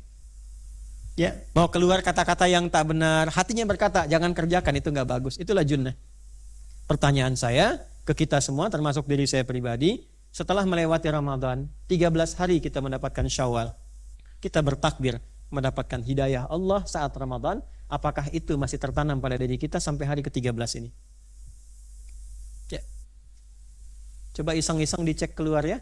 Pas mau pulang, ini ngecek aja sampai situ, nggak diteruskan. Ya. Cek, coba pakai sendal orang. Ngecek, jangan diteruskan ya. Makanya saya dengarkan dulu sampai saya selesai. Ya. Begitu pakai sendal orang begini, itu otomatis di hati itu bukan punya kamu, itulah junnah. Ya, itu bukan punya kamu. Nah itu praktek seperti itu nanti akan semakin tinggi semakin hebat lagi. Contoh, Anda butuh pena, tiba-tiba ada pena, orang nggak ada, dipakai nggak? Semakin tinggi junnahnya, semakin dia tahan dirinya. Kalau sudah bisa menahan diri, itu disebut orang wara namanya. Orang yang selalu menahan dirinya pada hal yang bukan bagian dari dirinya. Jelas? Ya. Anda mau wudhu nih, ya. Tiba-tiba wudhu pakai sendal. Anda nggak pakai sendal, pakainya sepatu. Ada sendal di situ, dipakai nggak? Hah? Nah, itu tergantung junnahnya nanti. Kalau masih tipis pakai, gitu kan? Nah, kalau dia makin kuat, dia tanya dulu, ini punya siapa? Punya yang DKM atau punya orang di sini? Kalau punya orang di sini, saya nggak mau pakai sebelum ada izinnya. Nah, itu walaupun mungkin orang yang punya sudah mengikhlaskan kalau ada yang wudhu, mudah-mudahan dipakai, gitu kan? Tapi itu tergantung sifat, semakin tinggi dalam dirinya proteksinya, semakin kuat sifat waranya. Paham? Nah, kalau sudah seperti itu, maka berubah dia nanti dari orang-orang yang terbiasa melakukan sesuatu dengan mudah, sekarang ada proteksi. Allah senang nggak? Allah ridho nggak? Ini baik nggak? Maka itu yang dimaksud dengan junnah. As-siyamu junnatun fala yarfuth. Maka setelah puasa dia kontrol lisannya, tidak berkata yang tak baik lagi. Wala yajhal, tidak bertindak yang bodoh. Jahalah itu bisa dosa, bisa nggak dosa. Bisa perbuatan dosa. Maaf ya, maaf. An-Nisa ayat ke-17. Innamat taubatu 'alallahi lilladzina ya'maluna su'a bijahalatin. Ada orang berbuat salah dan dosa karena kebodohannya, jahalah, sudah tahu salah dikerjakan. Itu jahalah pertama. Ya. Ada sifat jahalah itu bentuknya sudah tahu ini salah tapi dikerjakan juga. Es batu ditiupin gitu. Ya? Maaf gini. Berbohong itu salah enggak? Sudah tahu salah dikerjakan juga. Menipu itu salah enggak? Nah, sudah tahu salah dikerjakan juga. Berselisih itu salah enggak? Sudah tahu salah berselisih juga. Nah, itu jahalah namanya. Jahalah namanya. Ya, orang yang sadar ketika ada keliru itu, dia kembali kepada Allah taubat, segera diterima taubatnya oleh Allah. Nah, orang yang sudah punya junnah, dia tercegah dari perbuatan yang demikian. Oh, ini keliru, ada proteksi dalam dirinya, jangan lakukan. Jadi tidak terjebak dulu dan balik lagi. Sebelum terjadi peristiwa itu, ada proteksi dalam dirinya mencegah dia berbuat itu. Itulah junnatun. Fala yajhal. Yang kedua, belum tentu perbuatannya salah dan dosa, tapi ketika dikerjakan merendahkan dirinya dan berpotensi membuat orang lain dosa. Dianya nggak dosa, cuman bisa jadi dia rendah, orang lain bisa dosa. Contoh nih, Bapak usia berapa? 53. Beliau usia 53, kemudian keliling komplek di sini pakai sepeda cucunya yang usia 5,3. Keliling, Bapak, Assalamualaikum. Dosa sih enggak, Pak, cuman aneh. Nanti orang komen. Nah, komen itu kadang-kadang melahirkan tindakan yang salah. Itulah jahalah yang kedua. Nah, jadi pribadi orang yang selesai puasa itu tidak akan mengerjakan perbuatan walaupun nggak dosa, nggak merendahkan dirinya. Dia akan lihat kalau kumpul-kumpulnya di mana. Ya, tempatnya itu kira-kira merendahkan diri enggak. Walaupun yang dibahas itu bagus, tapi dia akan cari tempat yang bisa merendahkan dirinya. Ya, bahas proyek di diskotik misalnya kan, ya. Yang dibahasnya proyek positif, tapi tempatnya nggak bagus, maka nggak mungkin membahas proyek di tempat-tempat yang tidak baik. Mohon maaf. Jelas sampai sini? Nah, maka dari itu setelah puasa cari tempat yang baik, cari suasana yang baik. Ya, kalaupun cari pengajian yang baik, datang ke tempat bukan untuk merendahkan diri. Majlis itu mengangkat kita naik, bukan menurunkan. Yang paling aneh itu maaf, datang ke majlis, pulang dari situ iman turun. Kok jadi nggak kenal Allah? Kok bisa gitu? Saya kayak agak bingung saya kalau ada pengajian dibawa ke tempat agama lain misalnya.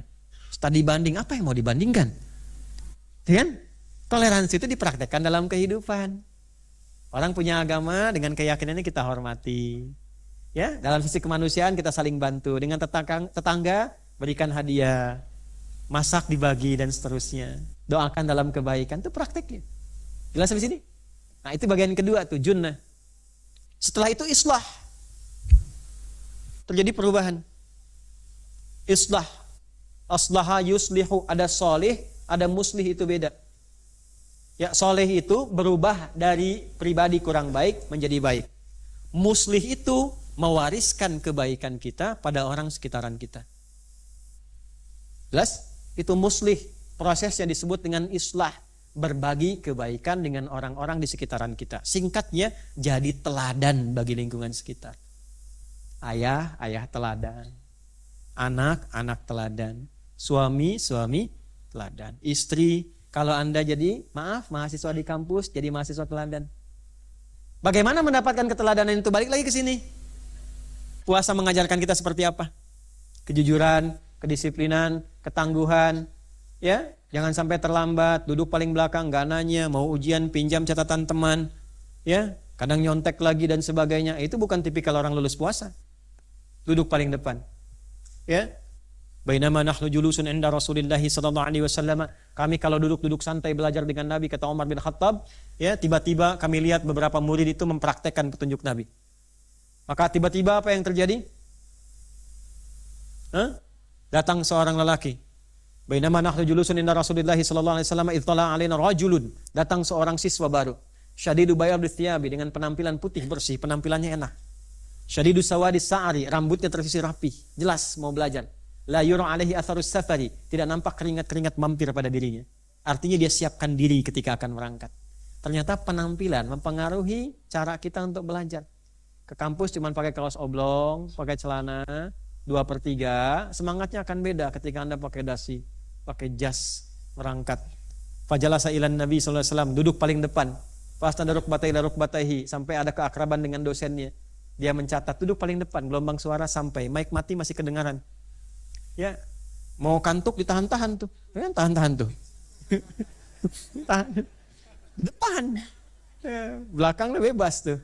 Ya, mimpi, dalam mimpi dikatakan ya Tuhan nafsul mutmainnah. Bangun lagi, gitu ya, Masya Allah. Itu teman-teman, islah. Jadi setelah itu ada keteladanan, belajar jadi teladan. Nah, biasanya gini, kalau solih nggak ada tantangan, tapi kalau muslih selalu ada cobaan. Jadi orang baik itu bukan berarti tidak ada tantangan. Ya, nanti mungkin karena pergaulan Anda sudah berbeda, orang mulai berkata, udah beda sekarang ya. Oh enggak, saya masih yang sama. Ya, cuman materinya beda aja yang dibahas. Gitu ya. Nah, jadi itu tanda-tanda kebaikannya muncul. Beda sekarang ya. Iyalah, saya kan udah hijrah. Itu aja yang belum. Itu udah lain ya. Oke, terus agak cepat, taqarrub, makin dekat sama Allah. Taqarrub, makin dekat sama Allah. Ya, jadi cara berpikirnya begini, kalau mau kerja, Allah senang gak pekerjaan itu? Allah gak senang, saya cari pekerjaan yang lain. Toh rizki Allah yang atur. Toh rizki Allah sudah tetapkan. Saya bekerja bagaimanapun, sepanjang Allah suka, pasti saya dapat. Nah, ketika punya prinsip seperti itu, tantangan akan datang. Pilih mana? Gaji 100 juta per bulan, susah sholat Jumat, atau 1 juta per bulan, gampang sholat Jumat, bisa ngaji, bisa puasa, bisa tahajud. Tidak ada pilihan ketiga, cuma 2. Saya udah yakin wajah-wajahnya, saya paham modus itu. Pilih mana? 1 apa 2? Mantap dong. Kaidahnya dipakai, kaidahnya pakai. Rizki kan sudah Allah atur. Tinggal kita mau kerja apapun, itu pasti diturunkan. Kalau kita kerjakan yang baik, turun rizki yang baik. Kalau tidak baik, turun dengan cara yang tidak baik. Jadi kalau kita masih tahu rizki sudah diatur, kuotanya nggak berubah, dapatnya akan sekian juga. Dengan pemahaman itu, kenapa mesti mencari yang haram? Toh dengan yang halal pun dapatnya sama juga. Cuma berkahnya lebih banyak. Dicari yang haram, nggak akan nambah rizki. Anda pikir dengan korupsi dapat 1 triliun, rizkinya segitu, belum tentu. Makannya pun cuma 3 kali juga sehari. Rizki itu yang masuk ke mulut, yang diterima itu rizki dari makanan kita. Yang dipakai itu rizki kita. Ada orang korupsi 1 triliun misalnya, yang kepake cuma 100 juta juga. Kalau kuota hidupnya 1 miliar, meninggal juga 1 miliar. Yang lainnya nggak akan bisa terpakai.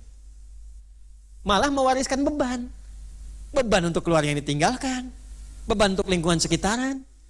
Nah, ini ilmu ini penting dipelajari dulu sebelum mengerjakan sesuatu. Jadi kalau kita sudah paham, itu nggak akan ada kecemburuan pada rezeki orang. Anda buka toko yang laris teman sebelah, yang kita belum ada yang datang, barangnya sama yang dijual. Kalau nggak paham ilmunya, marah tuh sama sebelah. Bikin isu, harus hati-hati, memang banyak di situ tapi produksi tuyul Pak. Macam-macam isu disebarkan segala rupa, nggak penting. Tapi kalau sudah tahu ilmu ini, tenang aja, alhamdulillah. Ntar juga kalau situ habis kesini lagi. Enak jalan. Nah ini penting ilmunya nih.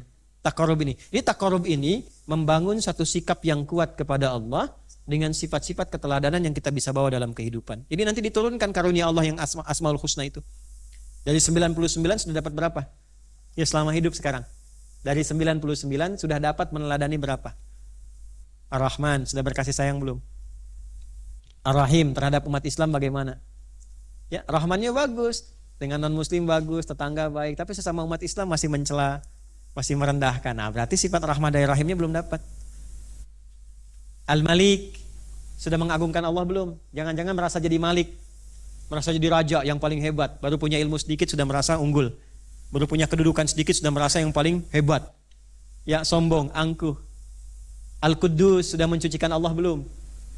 Yang benar itu selalu Allah, yang bersih itu Allah. Kita kadang salah. Ya, fala tuzakku anfusakum, jangan mensucikan diri. Kadang merasa bersih sendiri, merasa benar sendiri. Coba. Assalam, menebarkan kedamaian. Orang datang, alhamdulillah kita datang, orang senang. Orang kumpul-kumpul, kita datang, mereka bubar. Nah, cek ini. Dari 99 berapa yang sudah didapatkan? Ini ya, taqarrub itu membentuk karakter. Nah, baru yang terakhir, di sini kita tutup. Ini melahirkan optimisme. Jadi setelah lebaran itu, sekarang ada 12 hari setelah lebaran, 13 Syawal, setelah pendidikan selama Ramadan, itu pribadinya selalu optimis, gak pernah pesimis. Ya, seperti kita bahagia, selesai Ramadan bahagia, senang, diekspresikan, maka kembali kepada fitrah kita. Tidak ada ayat pesimis dalam Al-Quran. Ketika menemukan persoalan seberat apapun, yakinkan selalu ada solusinya. Itu yang dimaksudkan yuridullahu bikumul yusra wala yuridu bikumul. Allah menyukai memberikan yang ringan-ringan dan tidak pernah mau menyulitkan. Jadi kalau ada masalah yang rumit tidak pernah selesai, yang salah bukan Allah, manusianya sendiri yang menyebabkan yang tadinya mudah jadi rumit. Penyebabnya dua. Kalau bukan karena hatinya dia perkecil, pikirannya dia persempit. Maka dari itu ayat usrun dan yusrun diturunkannya di ayat di Quran surah ya 94 Al-Insyirah. Apa itu insyirah? Insyirah itu melebarkan, meluaskan. Jadi kalau ada masalah, luaskan dulu hati kita. Boleh jadi bukan karena beratnya masalah, karena hatinya sempit sehingga tidak mampu menerima bahkan masalah yang sebetulnya tidak rumit. Maka Allah katakan apa? Perhatikan kalimatnya. Alam nashrah. Nah, bawa ke dalam diri kita. Ke saya misalnya saat saya baca, Adi, bukankah aku sudah luaskan hatimu? Kenapa engkau sempitkan? Masalah ini sebetulnya tidak rumit, cuman karena hatimu engkau sempitkan, masalah menjadi berat. Aku sudah ciptakan hatimu lapang, jangan kau sempitkan. Wa wada'na alladhi yang dengan itu semua beban bahkan yang terasa dari pundak sampai ujung kaki itu akan ringan terasanya. Angqadha dhahrak itu seperti angkat beban, diangkatnya di sini tapi terasanya sampai ke bawah. Kadang-kadang kita mengalami masalah, maaf, berpikir dari kepala sampai jalan aja susah, sampai terasa gelap. Pernah merasakan itu? Ya kan? Maka yang pertama kata Allah kalau merasakan seperti itu, coba tanamkan pada hati. Lapangkan hatinya. Kemudian angkat diri kita, kenang yang dulu pun pernah selesai. Wa rafa'na laka. Dulu kan pernah selesai, kenapa pada yang satu ini kemudian jadi susah? Bahasa bebasnya begini. Dulu kamu punya ribuan masalah dan itu selesai. Kenapa dengan yang satu ini engkau menjadi gelap? Engkau memvonis dirimu, engkau sulit beraktivitas. Bukankah selama hidup engkau pernah menghadapi banyak masalah? Ribuan masalah bisa selesai. Kenapa pada yang satu ini engkau kemudian merasa lemah? Itu. Lapangkan hatimu. Setelah itu apa? Inna ma'al usri yusra. Katakan pada dirimu, tanamkan pada hatimu yang paling dalam, jangan sampai ragu. Makanya pakai inna, harfun nasbin wa taukidin. Tancapkan dengan kuat. Tanamkan, jangan pernah ragu. Inna ma'al usri, sesulit apapun masalah, yusra, pasti ada solusi yang paling mudah. Ini saya berikan rahasia besar di ayat ini, tapi tolong jaga ya. Ini di antara kita saja nih.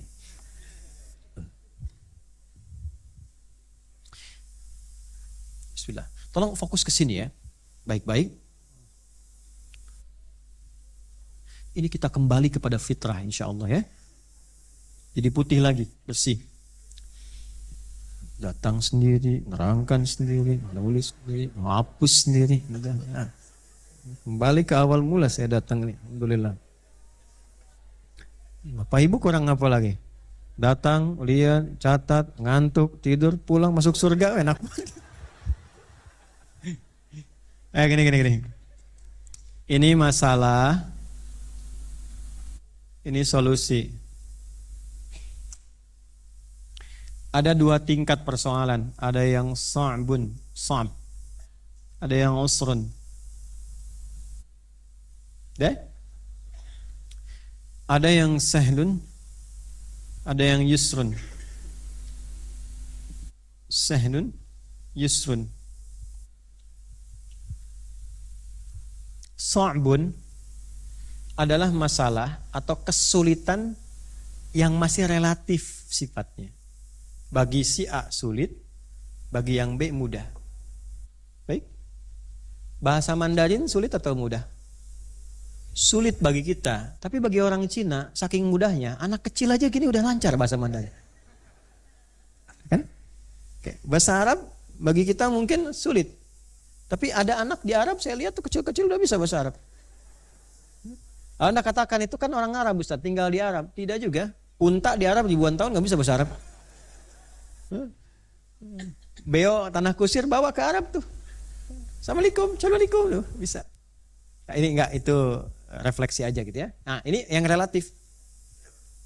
Tapi ada kesulitan yang semua orang sepakat mengatakan itu sulit. Semua, mau orang manapun tinggal di manapun. Ya, bawa mobil susah atau mudah? Sulit atau mudah? Bawa mobil. Sulit bawa mobil. Kalau mengendarai mobil mungkin relatif. Bawa mobil Pak. Bawa mobil. Susah kan? Nyetir mobil baru mudah. Bawa mobil. Sepakat sulit ya? Itu usrun. Hamdus sayyarah amrun usrun. Angkat mobil, bawa mobil itu susah. Hampir mustahil itu. Ya. Lakin اللغة العربية تمكن عن اللغة أمر صعب قد يكون سهل قد يكون صعب. Orang mengatakan ini mudah, orang mengatakan sulit. Tapi hamdus sayyarah, bawa mobil, ngangkat mobil, itu semua orang sepakat usrun, ini susah. Jadi orang Arab tuh kalau ingin mengungkapkan persoalan yang rumit, yang semua orang mengatakan ini nggak mudah, itu usrun namanya. Kebalikannya, solusi. Kalau orang mengatakan ini mudah tapi relatif menurut si A ini gampang, yang lain kayaknya nggak mudah ini. Ini sahlun. Ada amrun sahl. Sahal binisbah indak, tapi binisbah liya ada amrun sa'b. Ya, paham? Tidak. Ya, ini gampang menurut Anda, bagi saya susah. Ya. Tapi kalau sudah mengatakan yusrun, hadza amr yusrun. Ya. Ini mudah banget, bisa semua orang mengatakan iya. Ya, angkat sedotan gampang kan? Sedotan semua orang bisa. Bawa tisu bisa, hadza amr yusrun. Ada mendil, al-akhdh al-mendil hadza amr yusrun. Ini gampang banget, tipis, ringan, yusrun. Bapak Ibu silahkan cari di dalam Al-Quran. Untuk masalah kesulitan, Anda tidak temukan sa'bun. Yang Anda temukan usrun. Nah, ini. Yuridullahu bikumul wala yuridu bikumul inna ma'al usr. Dan ketika Anda mencari solusi, tidak pernah disebutkan sahlun, selalu yusrun. Coba lihat pasangannya. Dipasangkan ke sini. Inna ma'al usri fa inna ma'al usri yuridullah bikumul wala yuridu bikumul. Tadi kan ini dalam sekali, bahkan secara psikologis. Perhatikan kalimatnya, bawa dalam nuansa psikologi. Seakan ingin mengatakan begini, kalau punya masalah seberat apapun sampai orang mengatakan mustahil dan gak bisa, selalu katakan pada dirimu, pasti akan ada solusi yang mudah. Pasti Allah mudahkan. Yang dulu aja selesai, masa yang sekarang gak selesai? Pasti mudah, pasti mudah. Jadi kalau dihadapkan pada masalah apapun, ini ayatnya pakai. Dihafal itu supaya dibawa dalam hidup. Katakan pada diri kita, Seberat apapun, orang boleh mengatakan apapun. Tapi orang kan tidak menentukan hidup kita. Dia tidak mengatur kita. Dia tidak tahu hakikat apa yang kita rasakan saat ini. Allah yang menentukan segalanya, mengatur segala halnya, memberikan kita jalan. Masa Allah yang menciptakan kita, tahu segalanya, memberikan kita jalan, kita tinggalkan. Orang yang nggak ngatur kita, nggak tahu kita, malah didengarkan. Makanya kalau sudah ada orang berbicara apapun tentang kita dan mengatakan mustahil, tinggalkan pendapat itu, karena itu sinyal pertama dari Allah ingin memberikan solusi pada Anda langsung tanpa perantara siapapun. Ini rumus. Contoh, terapkan. Kenal Nabi Zakaria. Bilang kenal, saya pulang. Nabi Zakaria. Ya. Viral dan banyak digunakan, termasuk di Indonesia banyak namanya Zakaria, kan? Ngambil tafaul dari situ. Nabi Zakaria kan diuji, nggak ada orang hidup nggak ada ujian tuh nggak ada. Dan puncak tertinggi ujian Nabi Muhammad SAW. Ya, manusia paling takwa, sosok teladan yang paling indah, paling luar biasa. Ujiannya pun paling banyak. Baru lahir sudah ada ujian, dikandung sudah diuji, dalam kandungan sudah diuji, baru lahir sudah diuji, wafat orang-orang terdekatnya. Ya, baru berangkat ikut paman sudah diuji, udah orang nunggu mau bunuh beliau. Karena viral akan ada nabi begini. Yahudi udah nungguin kan di Yathrib waktu itu. Ya, jadi semuanya ujian, dari belum lahir sampai mau meninggal pun ada ujian Nabi Muhammad tuh. Gak ada yang gak diuji, Bu, Pak. Nabi saja diuji, maka kita pun hikmah orang hidup pasti diuji. Itu sudah konsep kehidupan ya, ada di Quran surah kedua ayat 155. Wala nabluwannakum bisyai. Setiap orang hidup pasti aku akan uji, kata Allah. Ya, setiap orang hidup. Lihat persamaannya ya. Hidup berbanding lurus dengan ujian, masalah. Jadi tidak ada orang yang tidak hidup, tidak ada orang yang hidup yang tidak punya masalah. Itu mustahil. Bapak ibu pun sekarang kelihatan kayak orang senang, tenang, diam. Padahal mungkin menyimpan masalah yang tidak biasa. Itu masalah tuh di meja tuh. Tapi ada rumusnya. Pertama begini dulu, hidup sama dengan ujian, pasti ada masalah. Jadi kalau kita masih hidup, pasti ada ujian. Hanya orang yang tidak hidup yang tidak diuji. Gak mungkin ada orang hidup ya tidak diuji, dan tidak mungkin ada orang meninggal diuji. Ya, dengan kehidupan. Makanya setan pun menggoda saat hidup. Ya, gak ada setan menggoda orang meninggal. Setan konslet itu. Kurang kerjaan. Maka orang yang tidak ingin ada masalah, artinya sudah tidak ingin hidup. Siapa yang tidak ingin punya masalah? Tidak ada kan? Tandanya masih hidup. Nah, masalah ini diujikan pada kita, bukan ingin membuat hidup bermasalah, bukan. Untuk meningkatkan kualitas hidup. Tolong nanti diagendakan pembahasan yang untuk ke depan ya. Nanti kita akan bahas tentang ini kurikulum atau pedoman menghadapi persoalan hidup. Kurikulum persoalan hidup. Ya.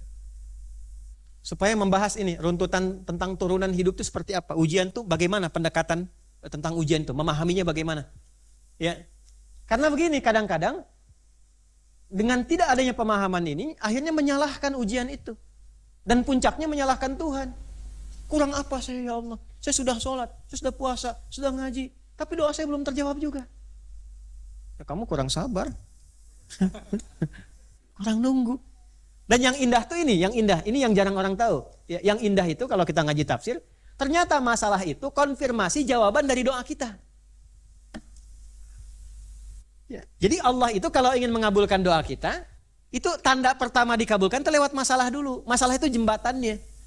Jembatan menuju jawaban doa. Begitu jembatan kita lewati, sampai di titik itu, barulah kemudian kita mendapatkan apa yang kita harapkan. Itu ada ayatnya. Nanti sabar, pas masuk pada kurikulumnya kita bahas itu. Ya. Nah, saya mau kembali dulu kepada awal yang kita urai tadi. Ya. Nih, kembalikan ya, Pak Ibu sekalian. Lihat sini.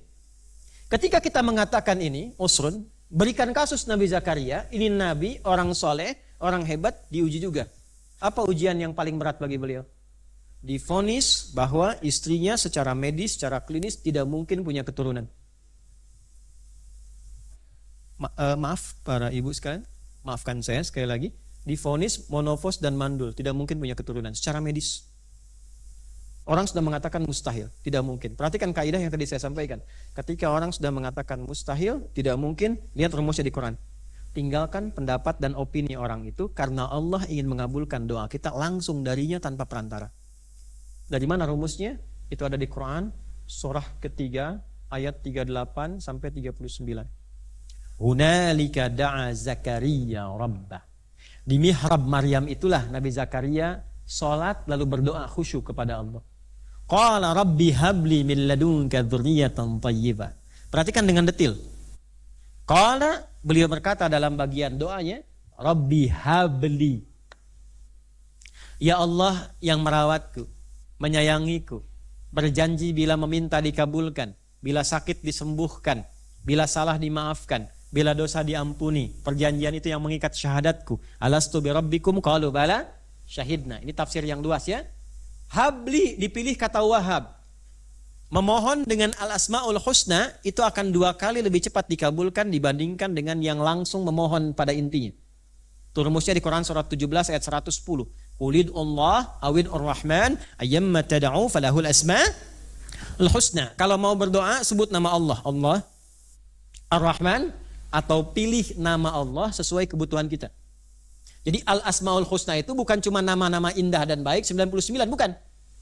Tapi yang indah dan baik itu nama yang Allah tampilkan sesuai kebutuhan kita dalam berdoa. Misal, butuh ilmu sebut Al-Alim. Butuh rizki sebut Ya Razzaq. Ada masalah sebut Ya Al-Fattah.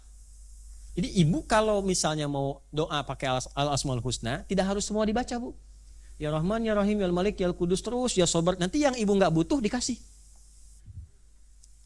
Sabar, ibu minta sabar. Sabar itu lawannya masalah. Ketika ada masalah, sabar. Ibu nggak ada masalah, minta sabar, dikasih masalah. Kalau menghafal, salah? Tidak. Mau baca, salah? Tidak. Silakan. Bacakan. Boleh zikir kalimat thayyibah pakai itu? Boleh. Sah-sah saja. Tapi kalau berdoa, rumus Qur'annya, pilih sesuai kebutuhan. Nabi Zakaria kenapa memilih sifat Wahab? Wahab itu artinya memberi tanpa batas saat ada hamba membatasi. Kata mintanya hab. Ya, qala rabbi habli, ya Allah, bahasa bebasnya begini. Orang sudah berkata, engkau enggak mungkin punya keturunan, istrimu terbatas, maka aku meminta kepadamu yang tidak punya batas dalam pemberian. Milladunka, dari sisimu saja, karena orang sudah menyimpulkan ini enggak mungkin, maka aku meminta darimu, aku tidak berharap dari yang lain. Ini konfirmasi awal. Kalau Anda punya persoalan dan orang mengatakan ini mustahil, ini nggak mungkin, pekerjaan itu nggak cocok buat kamu, ini nggak akan bisa begini, kamu nggak akan lulus, tinggalkan opini itu karena lisannya hanya mengkonfirmasi kehendak Allah, ingin memberi pada Anda langsung tanpa perantara manusia. Maka bangunlah malam, sempatkan ke mihrab, bikin hamparan sejadah, minta sama Allah. Innaka sami'ud du'a. Ya Allah, aku yakin seyakin-yakinnya engkau pasti mendengar doaku. Kalau pada yang maha mendengar tidak mengabulkan juga, lantas kepada siapa lagi aku mesti meminta? Tahu apa yang terjadi? Fanadatul malaikatu wa huwa qa'imun yusalli fil mihrab. Langsung jawaban turun tanpa jeda. Nih, salatnya masih berlangsung berdiri, belum salam. Jadi selesai doa, langsung jawaban turun seketika. Dengan cepatnya. Itulah fungsinya ini, keyakinan akan ini.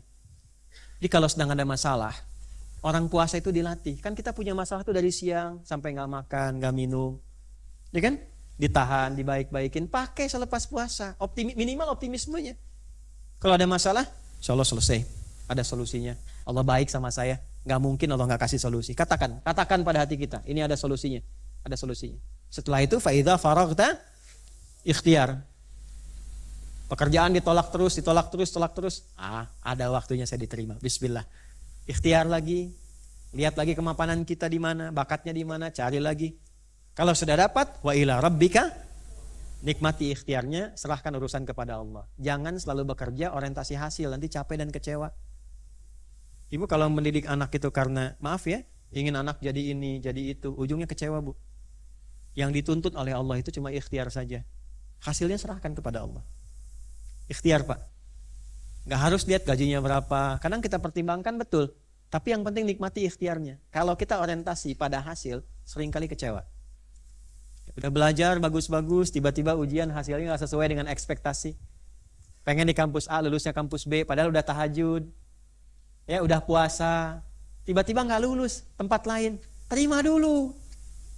Karena yang dilihat Allah ikhtiarnya. Nanti baru paham itu setelah berapa tahun kemudian. Karena ada setiap hal yang bisa dibaca oleh iman, ada yang bisa diterjemahkan oleh akal. Ketika akal tak sanggup untuk menjangkau, maka gunakan imanmu untuk bisa menerimanya. Iman dipakai, hikmah datang. Itu sudah banyak kisah yang kita bisa dapatkan itu. Ada orang ketinggalan pesawat, tadinya marah-marah gitu kan. Ya, tiba-tiba habis dia sholat, ketinggalan pesawat, tiba-tiba pesawatnya kecelakaan dan sebagainya. Ya kita berduka bagi yang kena musibah, tapi saat yang bersamaan, bagi orang yang mengalami peristiwa itu akan ada rasa yang berbeda. Karena Allah hanya mengabulkan apa yang kita butuhkan, bukan apa yang Anda inginkan. Oke? Itu. Nah, itu ada tambah. Dulu kan begitu ya, sudah selesai. Itu. Paham? Baik, cukup dulu ya. Nah, itu Syawal. Hikmahnya sudah cukup, sudah saya tuliskan, papan tulis sudah penuh. Nah, tinggal prosesnya dimulai 6 hari dulu latihan. Ya, hadisnya yang tadi ditulis, masih ingat? Hadis Muslim, nomor hadis 1164 dari Abu Ayyub Al-Ansari yang wafat tahun 52 Hijrah. Beliau dari kalangan Ansor, rumahnya pernah disinggahi Nabi, sampai Nabi bangun rumah dan masjid Nabi di Masjid Nabawi. Kemudian beliau dari kalangan suku Khazraj, orangnya baik, orang hebat, dan selalu mendapatkan keberkahan dari kehidupan Nabi.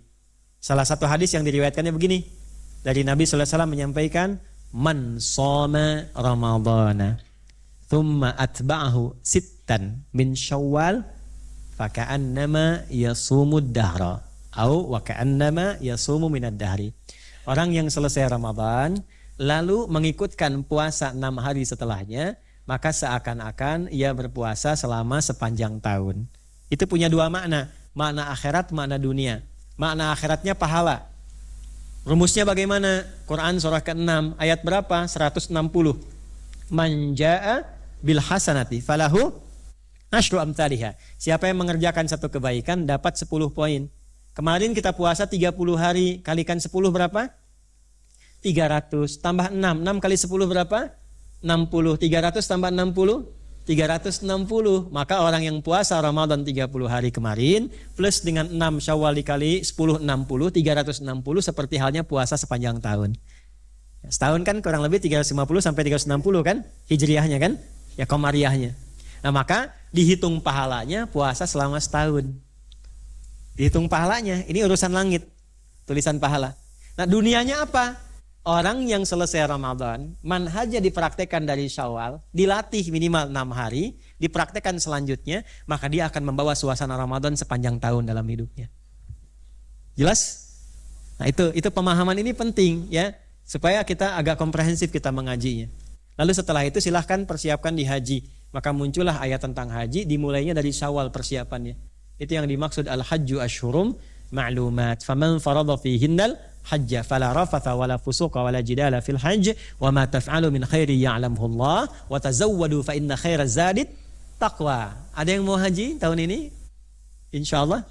Bukan yang mau berangkat tahun ini. Ada? Angkat tangan ada? Ada? Bismillah, tidak ada. Ibu ada. Satu orang? Berapa lagi? Anaknya ibu. Mana? Bil, panggil ibu, Bil. Tidur kayaknya bu. Mana Bil? Mana Bil? Nabil mana? Panggil ibu. Nabil? Bil ada? Nggak ada bu. Baik insya Allah. Mungkin sedang diliputi malaikat jadi tidak nampak ini. Nabil. Nanti mana staf saya tolong catat ya. Dikasih hadiah 1.000 real nanti ya sebelum berangkatnya. Kalau ada, kalau nggak ada nggak jadi. Nanti tolong dicatat nanti ya. Nanti sebelum berangkat dari bulan Syawal ini persiapan. Apa yang disiapkan? Ingat saat puasa, la'allakum apa? Tattaqun. Saat mau haji, watazawwadu fa inna khairaz zadit.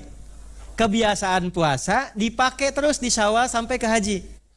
Tahajud jangan putus malam. Kalau puasa tarawih, habis selesai puasa sebelum haji tahajudnya latih lagi. Baca Qur'annya latih lagi. Supaya apa? Nanti saat datang ke haji, aura ini dipakai dalam haji. Sudah sampai. Kalau nggak dibiasakan sebelum haji, nanti nyampe sana kebingungan. depan Masjidil Haram, pahala 100.000, ditunaikan di kamar. Dapat 1 lagi. Di tanah suci dengan tanah kusir nggak ada bedanya. Latih itu supaya suasananya langsung dapat, suasana keimanan. Maka itu yang digunakan sampai kemudian akan berangkat. Nah, teman-teman yang akan haji, maka Syawal itu momentum menyiapkan diri. Makanya nanti keberangkatan para petugas di bulan Syawal sudah berangkat. Ya, jamaah nanti akhir Syawal ke awal bulan Dzulqa'dah. Yang umrah sudah nggak boleh masuk tanggal 13 ini. Selesai. Yang lagi umrah tanggal 29 April sudah pulang semua, keluar. Jangan dipaksakan ya. Nanti dari situ persiapan yang haji. Maka fikih keduanya khusus bagi yang haji. Fikih umumnya untuk kita semua. Fikih kedua khusus bagi yang haji. Siapkan bekal puasa, pasca puasa, pedoman ini, pedoman takwanya pakai sebagai persiapan haji. Jelas sampai sini? Nah, itulah nanti yang akan mengantarkan kepada mabrur. Wallahu ta'ala a'lam bissawab. Itu materi kita yang spesial hari ini. Kita selesai sampai di sini. Saya berikan waktu 5-10 menit untuk menjawab apa yang teman-teman tuliskan ini ya. Masih ada waktu? Atau cukup? Masih, alhamdulillah. Alhamdulillah. Silakan Ibu kalau mau 1 jam di sini, saya 15 menit pulang.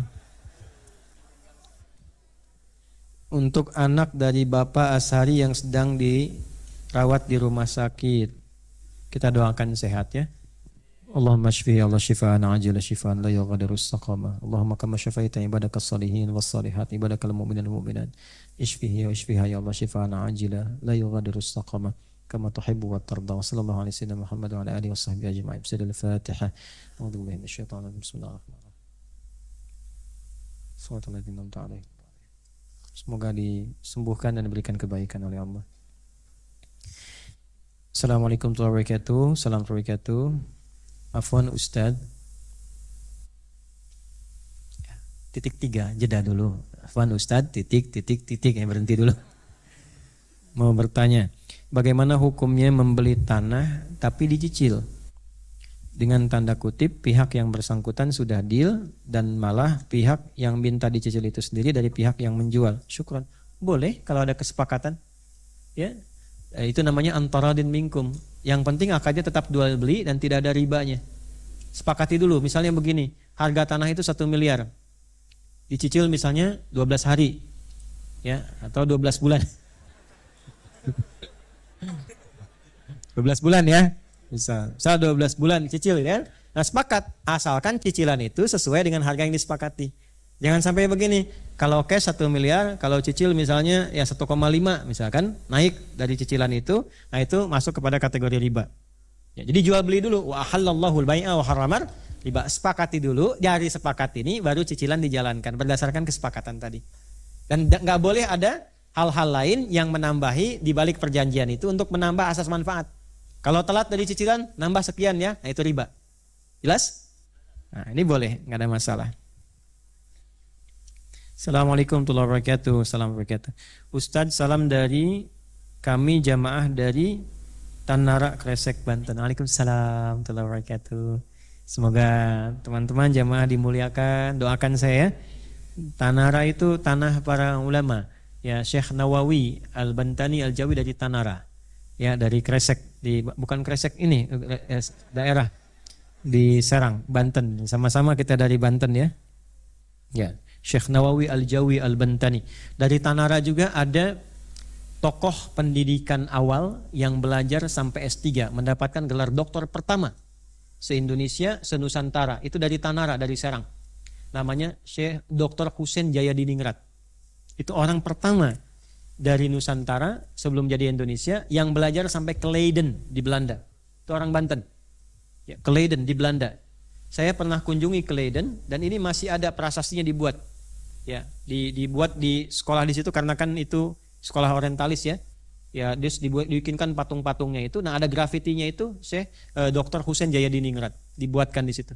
Dan beliau menikah dengan salah satu dari keturunan Ningrat di Solo yang masih satu keturunan dengan Raden Ajeng Kartini itu. Ya, masih nyambung, masih turunannya. Ya, ada Ajeng Kartini yang kemudian beliau ke Jepara di Rembang ya, masa kecilnya dan sebagainya. Itu ada masih bagian satu turunan. Itu Syekh Husain Jayadiningrat itu di Tanara. Ya, maksud saya cerita itu Anda harus termotivasi. Ya, naikkan ilmunya, jangan cuma jadi cerita. Jadi kebanggaan, kita pengen meniru itu. Dulu ulama kita, tokoh bangsa kita kalau cerita itu diikuti, ditiru. Bung Hatta ke Sumbar pulang cerita, jadilah insinyur, pengen jadi insinyur semua tuh. Karena ada auranya. Ya, jadi pejabat-pejabat dulu itu kalau cerita itu semua pengen ikut. Ya, Bung Karno motivasi misalnya, ayo kalian keluar sekolah yang tinggi, semua pada pengen keluar sekolah. Bung Hatta cerita, jadi pemuda yang hebat, jadi insinyur, pengen jadi insinyur. Coba pejabat sekarang bilang, jangan korupsi ya rakyat gitu ya. Kira-kira diikuti enggak gitu ya? Nah, enggak, itu maksudnya gambaran saja gitu ya. Gambaran bahwa ada hal yang mungkin perlu kita perbaiki lagi gitu. Ustadz juga begitu. Kalau ustadznya benar, ibadahnya baik, dipraktekkan dengan benar, jamaah itu enggak bicara pun sudah diikuti kok. Ya. Oleh karena itu doakan, ustadznya juga didoakan ya. Ini kita saling mendoakan. Jazakallah khair. Maaf, pertanyaannya apa tadi? Ustadz, saya ingin bertanya, bagaimana cara menjaga konsistensi dalam beribadah dan cara menghindari lemah iman? Gampang, konsisten aja ibadah dan hindari lemah iman itu. Simpel kan? Cara konsisten ya konsisten. Tahapannya kan 10 kan? Konsis 1, konsis 2, konsis 3 sampai konsis 10. Nah. Lemah iman, obatnya ada 57. Ada berapa? 57 ini berdasarkan hadis Al-Bukhari di topik nomor 2 namanya Kitabul Iman. Di topik itu nanti ada 57 hadis plus panduan-panduannya, plus penyebabnya. Lemah iman ini bisa karena maksiat, bisa karena lekat dengan dunia, bisa karena ibadahnya menurun. Ini melemahkan iman. Karena itu nanti ungkapannya begini, al-imanu yazidu wa yantaqisu, yazidu bit-ta'ah wa yantaqisu bil ma'siyah. Iman itu naik dan turun, naiknya karena taat, lemahnya karena maksiat. Maka jika Anda bertanya cara menghindari lemah iman, caranya adalah konsisten dengan ketaatan dan hindari maksiat. Ketaatan di sini apa? Yang positif-positif dibagi 3 bagian. 1, taat dalam ibadah terkait dengan Allah, hablum minallah. Salat, tingkatkan salatnya. Saya ulangi ya, tingkatkan salatnya dari yang fardu tambah dengan sunnah, mulai latihan. Maka ketika salatnya naik, salat itu kan bagian dari taat. Produk taat itu pertama sholat. Lawan taat itu maksiat.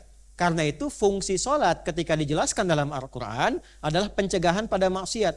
Quran surah ke-29 ayat ke-45. Inna sholata tanha anil fahsya munkar. Kalau sholatnya benar ditunaikan, maka sumber maksiat fahsya dan mungkar itu pasti dicegah. Kalau sholatnya benar. Nah, maka cara kita menghindari lemahnya iman itu caranya naikkan dengan apa? Salat. Karena itulah salat di dalam Al-Quran disebut dengan iman. Wa ma kana Allahu liyudhi'a imanakum, dan dibuka dengan iman. Alladzina yu'minuna bil ghaibi wa yuqimunas. Latihannya bagaimana? Latihan tingkatkan salatnya dari yang fardu tambah sunnah. Jangan ekstrim dulu, mulai dengan rawatib yang nempel ke salat fardu. Subuh sebelumnya ada sunnah 2 rakaat dulu, baru salat subuh. Zuhur sebelumnya ada sunnah 2 dulu, mampu 4, setelahnya sunnah lagi. Kalau sudah terlatih demikian akan terjadi perubahan pada kehidupan, imannya akan naik otomatis. Jelas ya? Nah, sekarang bagaimana? Kadang-kadang kan ada malasnya. Malas itu butuh motivasi. Motivasinya diperdengarkan dalam suara adzan. Ada 2 motivasi. 1, Allahu Akbar, Allahu Akbar. Dalam kalimat takbir diperdengarkan nama Allah, disebutkan dalam panggilan. Artinya apa? Ada orang-orang yang merasa pulang pun santai karena merasa punya hubungan baik. Sholat itu kenapa disebut sholat? Seakar dengan kata silah, karena dalam sholat dilatih kita untuk terhubung dengan Allah dalam keadaan yang baik. Fa idza qadaitumus sholata fadhkurullaha. Maka jika engkau telah menunaikan sholat, pastikan koneksimu tersambung dengan Allah. Makanya kenapa secara fikih disebut dengan doa? Karena saat berdoa tersambung kita dengan Allah. Salat itu satu-satunya ibadah yang langsung melatih hubungan baik kita dengan Allah. Maka ketika mendengar suara adzan, Allahu Akbar, segera pikirkan, kalau saya meninggal hari ini, apakah hubungan saya sudah baik dengan Allah atau belum? Jelas? 2, hayya 'alas shalah. Ayo salat. Setelah itu apa? Hayya 'alal falah. Apa artinya falah? Falah itu dalam bahasa Arab itu punya 2 arti. sukses dan bahagia. Kalau dilihat kamus Arabic English itu, success and happiness. So not only success, ya, but also happiness. Jadi bukan hanya sukses, tapi juga melahirkan kebahagiaan. Sukses plus bahagia. Kan kita sudah pernah belajar ini. Tidak semua orang sukses itu merasakan kebahagiaan. Ada orang sukses di perusahaannya champion, tapi tidak bahagia di rumahnya. Kesuksesannya tidak membawa kebahagiaan. Ada orang merasa bahagia, ya bahagia aja, tapi nggak sukses dalam pekerjaannya. Ibu pilih mana? Sukses tapi tidak bahagia, atau bapak bahagia tapi sukses? Gantilah begini, kaya tapi gelisah atau miskin tapi tenang. Nah kan, Allah tuh maha tahu sebelum dipilih sudah ditampilkan sukses dan bahagia. Kalau ini saja namanya fauz, kalau ini saja namanya farah, kalau digabungkan jadi falah. Ya, hayya 'alas shalah, ayo salat. Kenapa saya mesti salat ya Allah? Hayya 'alal falah.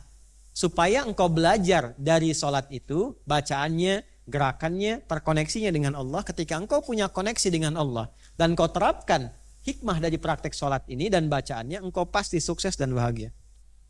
Tidak ada orang dengan profesi apapun di zaman Nabi yang dilatih dengan salat kecuali hidupnya sukses dan bahagia. Dua ini sudah pasti karena jaminan dari Allah. Sudah pasti. Jadi kalau ada pekerjaan yang belum sukses, hati yang belum bahagia, coba cek yang pertama. Relasi dengan Allahnya sudah bagaimana? Baik belum?